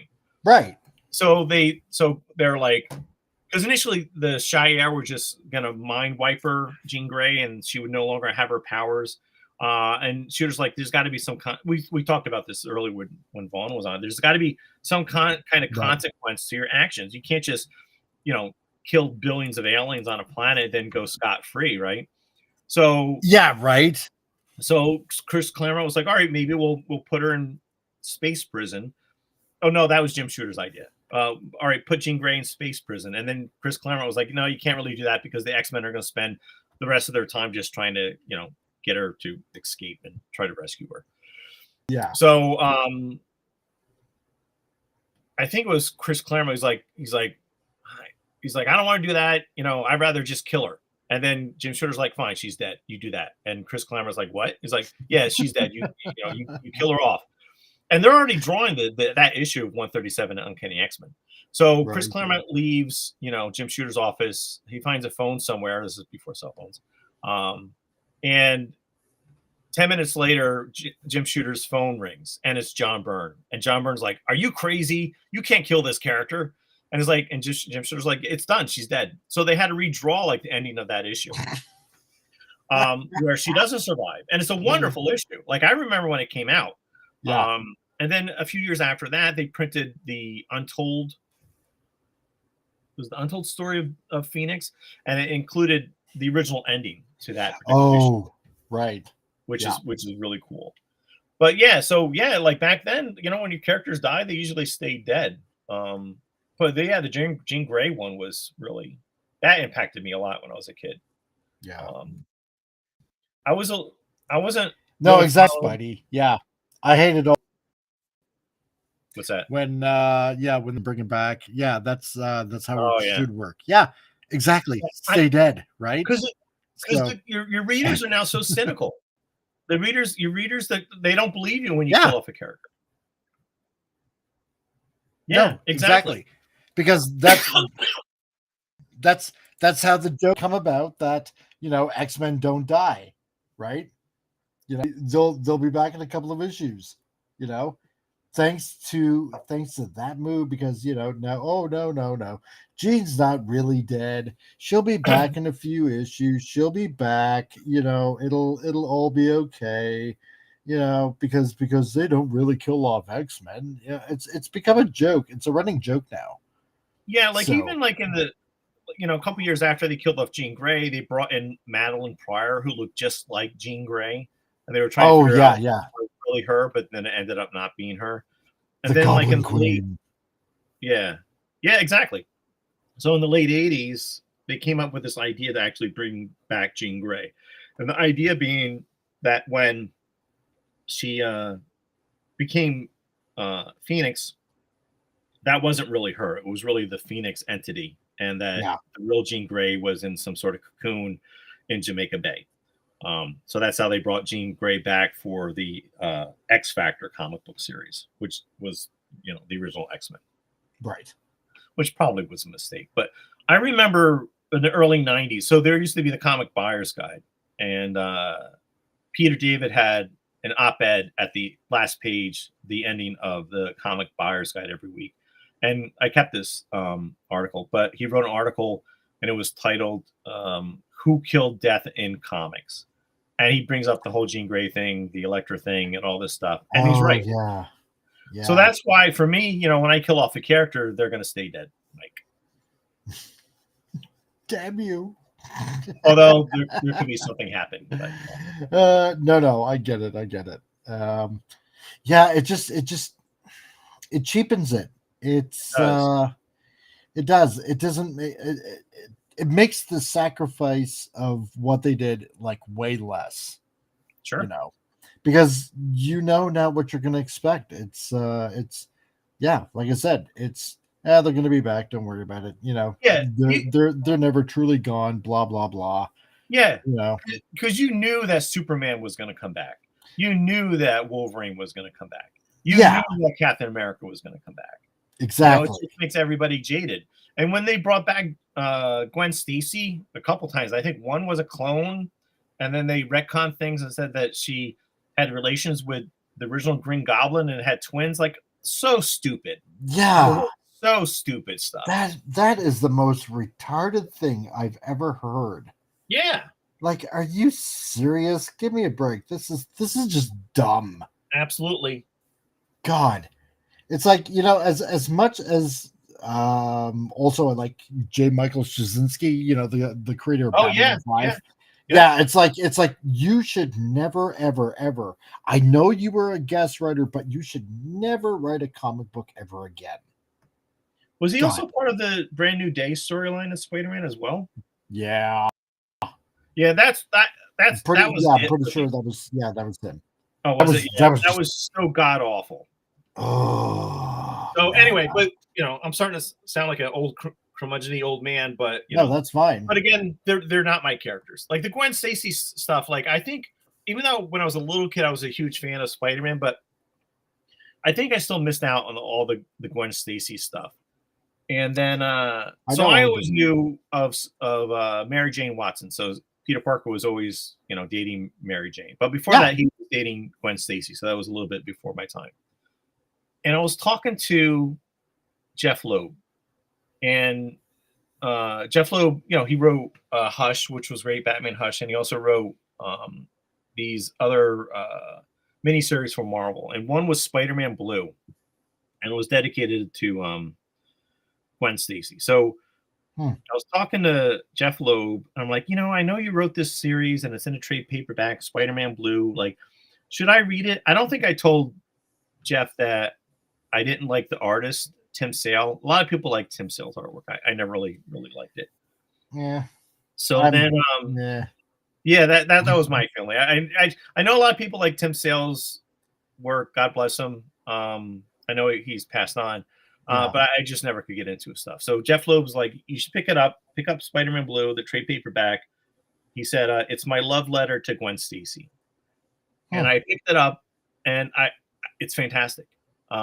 It is Jeff Loeb's love letter to Gwen Stacy, and I thought it was great. I could sort of get past the Tim Sale artwork, but yeah, it was fantastic.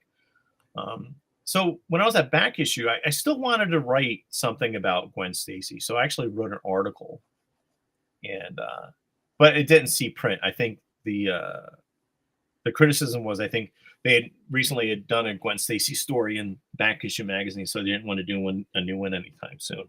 But I still had that article. I should probably print that up, maybe in one of my trade paperbacks. Probably should. Because I got the quote from Jeff Loeb when he was recommending, Spider-Man Blue, and Terry Moore had drawn a print of, because Terry Moore wrote for Marvel, like it was a Spider-Man, was it Mary Jane Loves Spider-Man, something like that, and yeah, I can remember that. Yeah, it was like a manga-sized, book for younger readers. Yeah. So Terry Moore wrote it. I don't think he drew it. But yeah, he also did a drawing of Gwen Stacy, and he sent me a high res image of the Gwen Stacy image. So I always thought about, maybe printing my Gwen Stacy article, and then including that Terry Moore artwork with it, if Moore would let me. Yeah, he probably will. He might. I like Terry Moore. Terry Moore's a good guy. I'm gonna have to, because I've never read Strangers in Paradise, so it's weird. It's a really good read from what I've heard from a few people. So I liked it at the time. I mean, I was doing, because I was working in comics, I was doing some web comics, and somebody I knew, I mentioned this before, Brandon Carr.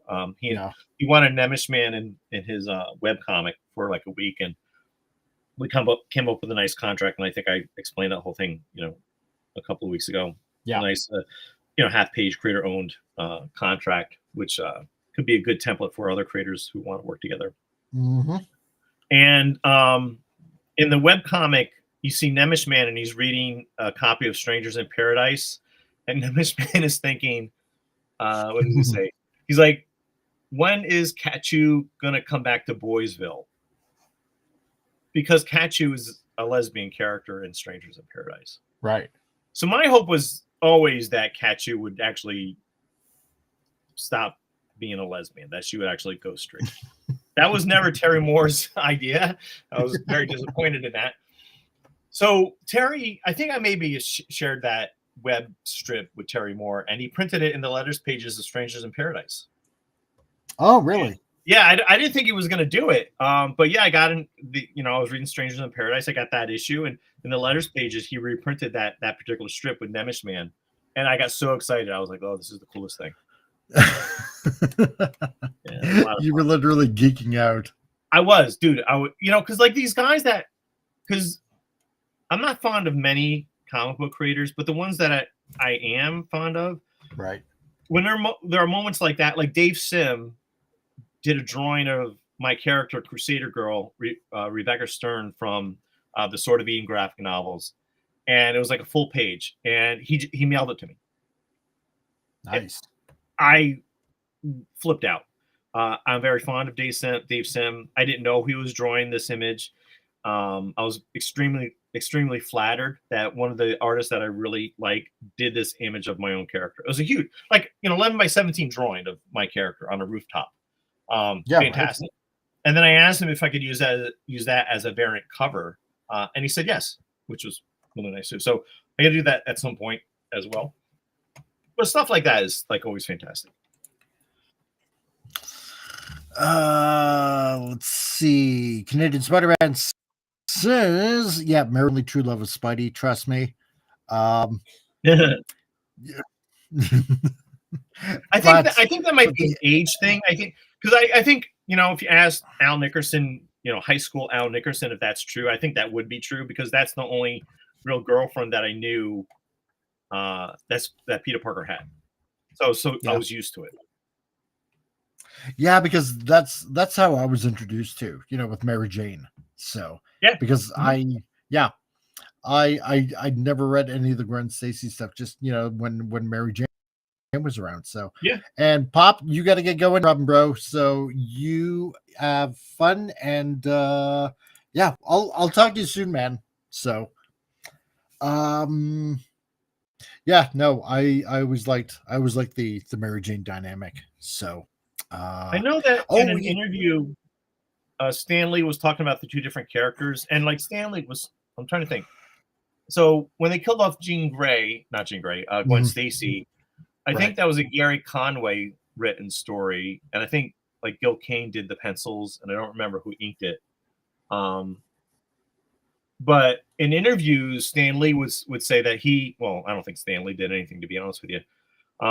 He said it was not his idea to kill off Gwen Stacy, but the way he explained the two different characters and how the characters were different, Gwen Stacy and Mary Jane, he said that Gwen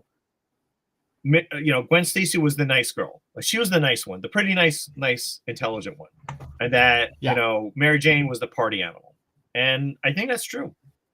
Gwen Stacy seems to be the nice girlfriend, and Mary Jane Watson, she was the party chick. Yeah, that's certainly the way it came across. with Mary Jane, like 100%, right? Yep. And even reading a lot of the past issues, that's definitely how it looks. So that Mary Jane was always a little bit wild. Yep. I mean, not like not like slutty wild. Definitely not like that. But no, I mean, I think she was good for Peter in the sense that it got him. How should I put it? It's like Peter was kind of like in a shell, right? Like still sort of kind of maybe a little bit. I don't want to say withdrawn, but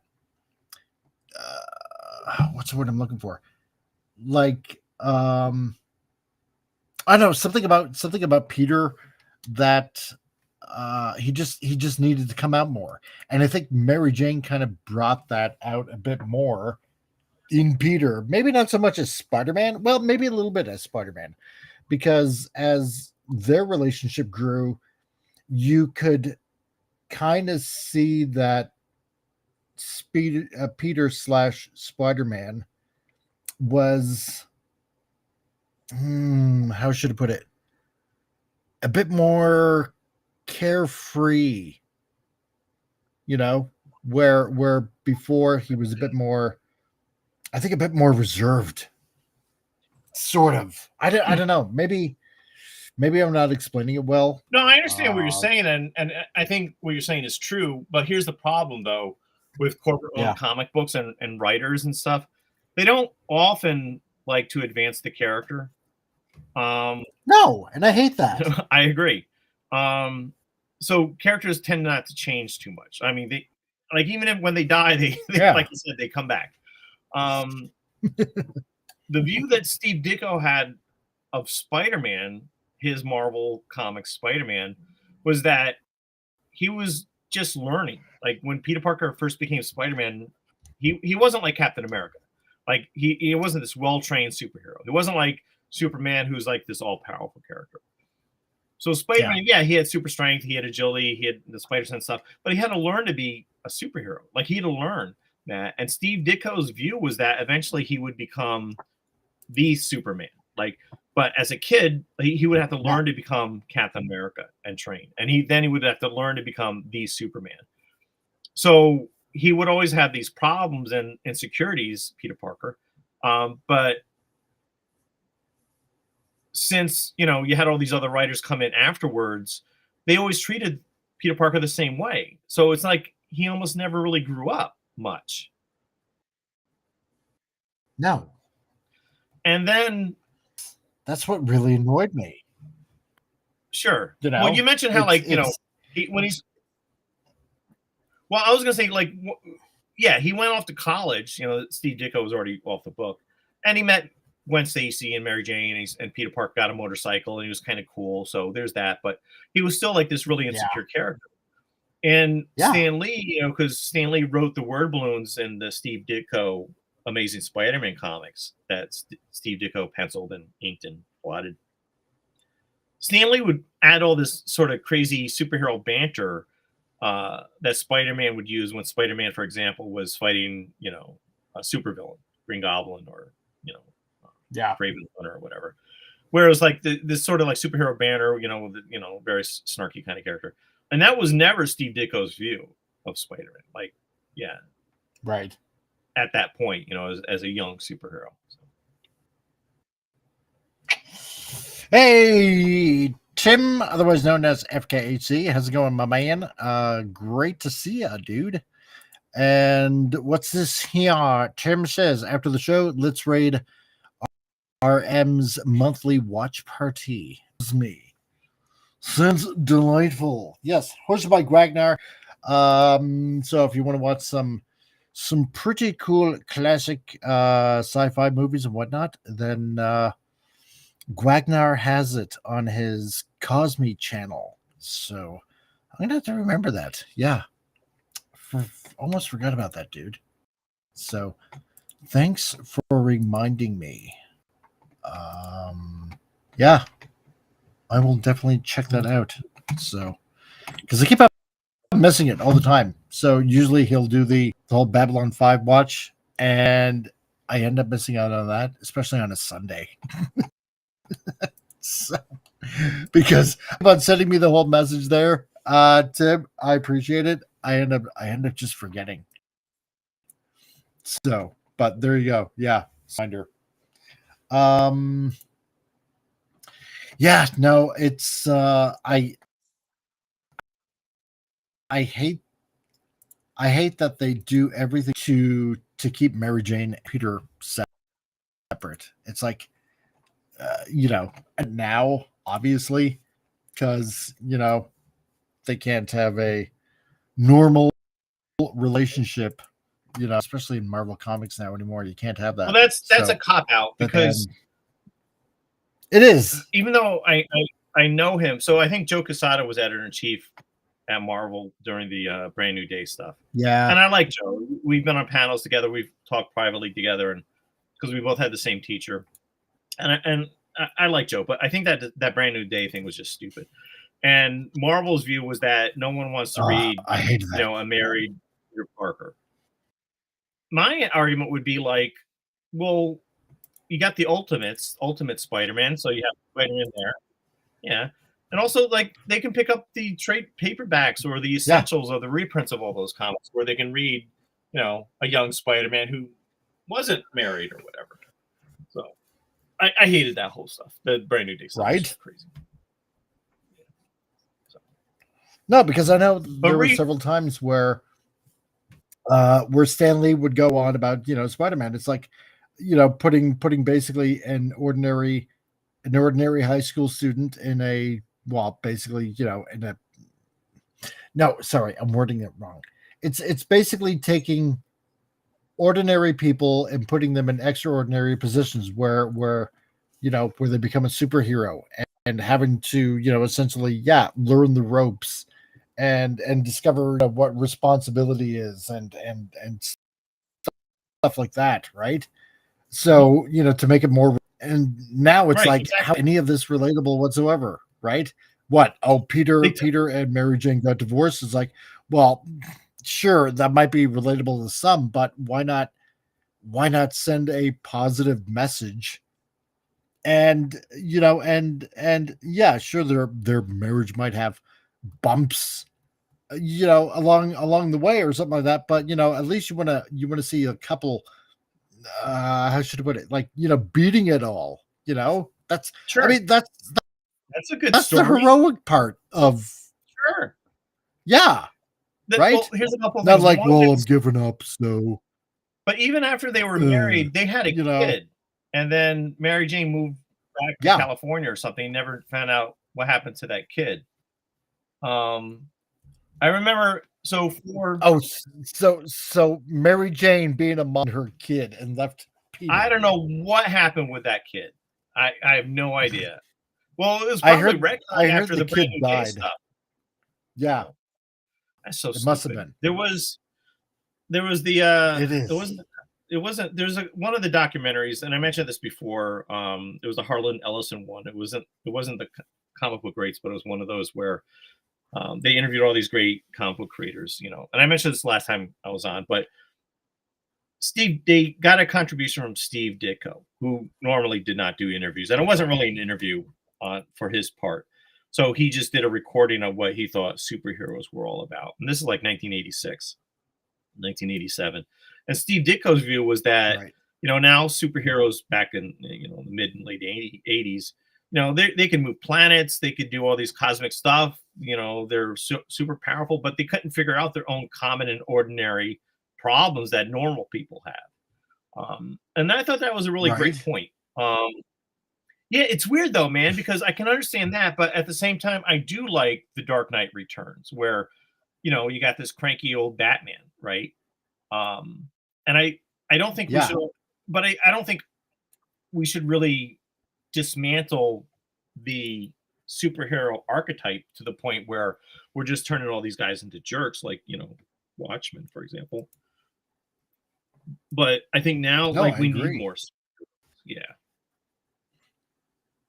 So I can understand how, Wolverine might be kind of edgy, or Batman kind of be valiant, violent.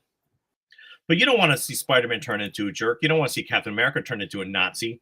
You don't want to see, like, you know, characters that are pure and wholesome turn into like real idiots, really terrible characters. So you don't want that.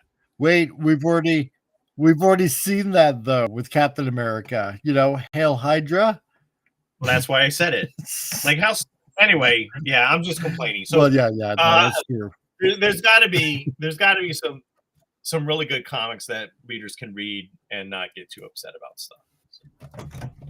Yeah. No, I agree. I just want fun stories again. So do I. So do I. You know, and well, The Sword of Eden is a fun story. And if you also like superheroes, you can check out The Sword of Eden at theswordofeden.com, which we still have a buy one, get one free, weekend and Cyber Monday. That's right. Where's that link? I know Vince Vaughn, blah, blah, blah, blah, blah. That's right. Yes, because Al has a sale going on. There's the eBay link right there in the chat up there. And there is the website that you want to go to also as well. If it pops up anytime soon, there it is right there. Yeah, he's got a Black Friday / Cyber Monday deal kind of thing. Tell him. I just did. Or you can go to theswordofeden.com. So, okay. Yeah, if you purchase a copy of one of the Sword of Eden graphic novels, you can pick any other one for free. And you would just let me know when you purchase the book which free copy you would like to have. And then I would sign them and mail them to you and include a signed and numbered limited edition print. So, yeah, I mean, because I'm tired of all this gay superhero stuff. So I like fun superhero stuff. And that's what the Sword of Eden graphic novel series is. And they're Christian graphic novels. So if you are a nice Christian person who can't read a lot of garbage and you still want to read superhero content, pick up the Sword of Eden graphic novel series. Yep. Let's see. And I'm going to try to get the links for Vaughn up on the YouTube channel. So yeah, so Vince, thank you much for including all of that. I'm gonna include that actually.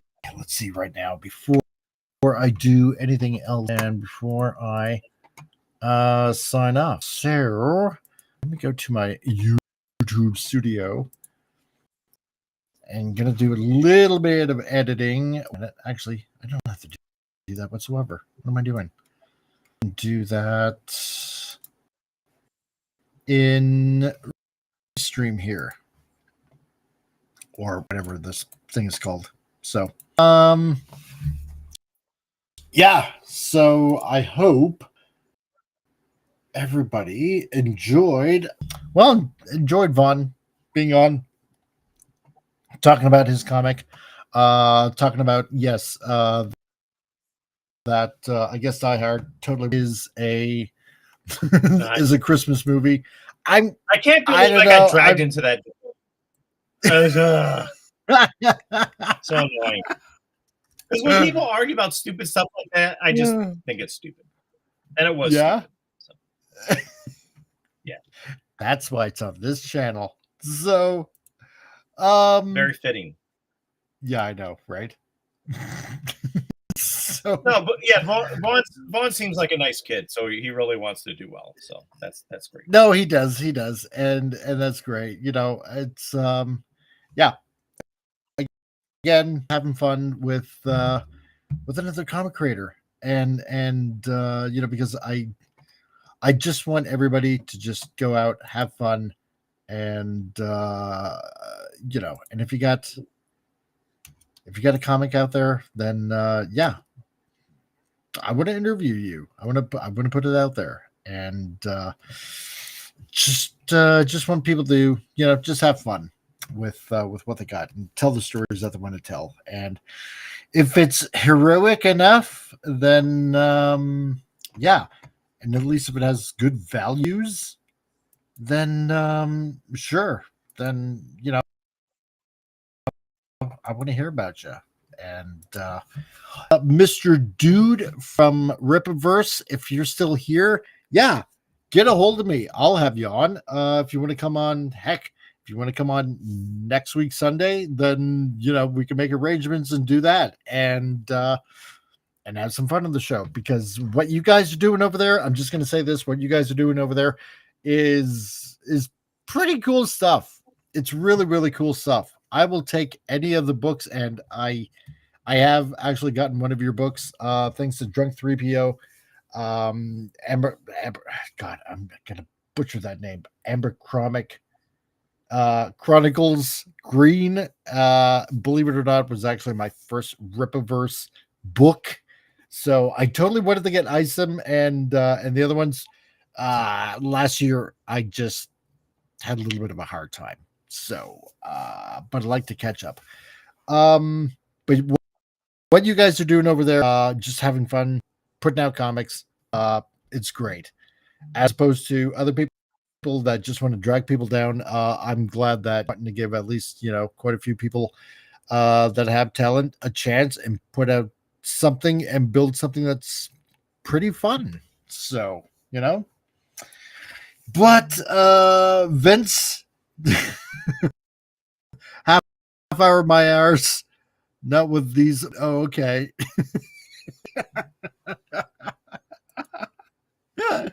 Oh my God. Yeah, I was starting to wonder, dude. It's like, it's been a little longer than half an hour. So you must be having trouble.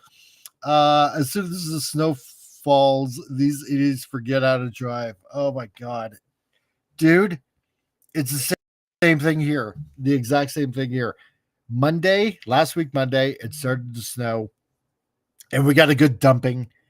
And I literally crawled to work, which is like normally about an hour away.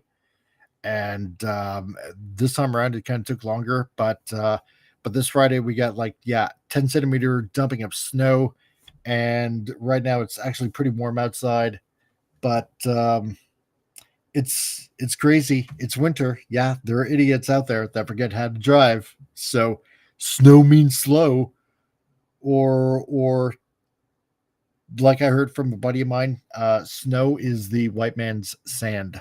So careful how you drive, all of you out there. So other than that, yeah, I suppose this is kind of like what we came up with today. So my character, Alberta Stollard, the Nephilim Hunter, versus the Siren, which obviously is another word for mermaid. So evil, naughty creatures. Anyway, yeah, that's pretty much it. So a little over 3.5 hours. So Vincent, it's not 5.5. So I saved your hours. There you go. And they probably got summer tires too, he says. They probably do. Although don't feel so bad, I got all seasons, so not too shabby. I don't think they make summer tires anymore. Aren't they all seasons or winter tires nowadays? I don't know. Well, I mean, we got winter tires, but they got all season. So I suppose 3 different types of tires. Oh, all right. Well, that's interesting. Yeah, it is kind of interesting. So anyway, yeah, so there you go. Al has the Black Friday sale going on. So links are there in the chat, and I'll add the links from Vaughn pretty soon. And so you can go ahead in his comic. And to the Dutchman, thanks for buying a digital comic. Enjoy it. And anybody else that plans on getting that comic, yeah, I would say it's and the artwork is good. It's great. It's really, really good. He's he's got a really good right there. So go ahead and check it out. If you want to buy something good to read. As for me, that is, I'll post this up on the Twitter. So if you guys want to share it around and say, hey, this guy's actually, putting his money where his mouth is. He's got a comic coming out, and this is kind of like how he's been progressing. So it would help. So other than that, everybody have a good rest of your Sunday and your gobble gobble turkey day, which you guys had. So rest your stomachs, open your belts, undo your pants, and give yourself some room to process all that food. And we'll see you on Tuesday, on Titillating Tuesday. And yeah, and then on Saturday we'll have another Christmas movie. And thanks for everybody having fun watching Miracle on 34th Street this past Saturday. And we'll continue with the whole Christmas theme. So for everybody here, thanks for joining in, and you guys have a great weekend. And like we like to say on this channel, be excellent to each other, and party on, dude.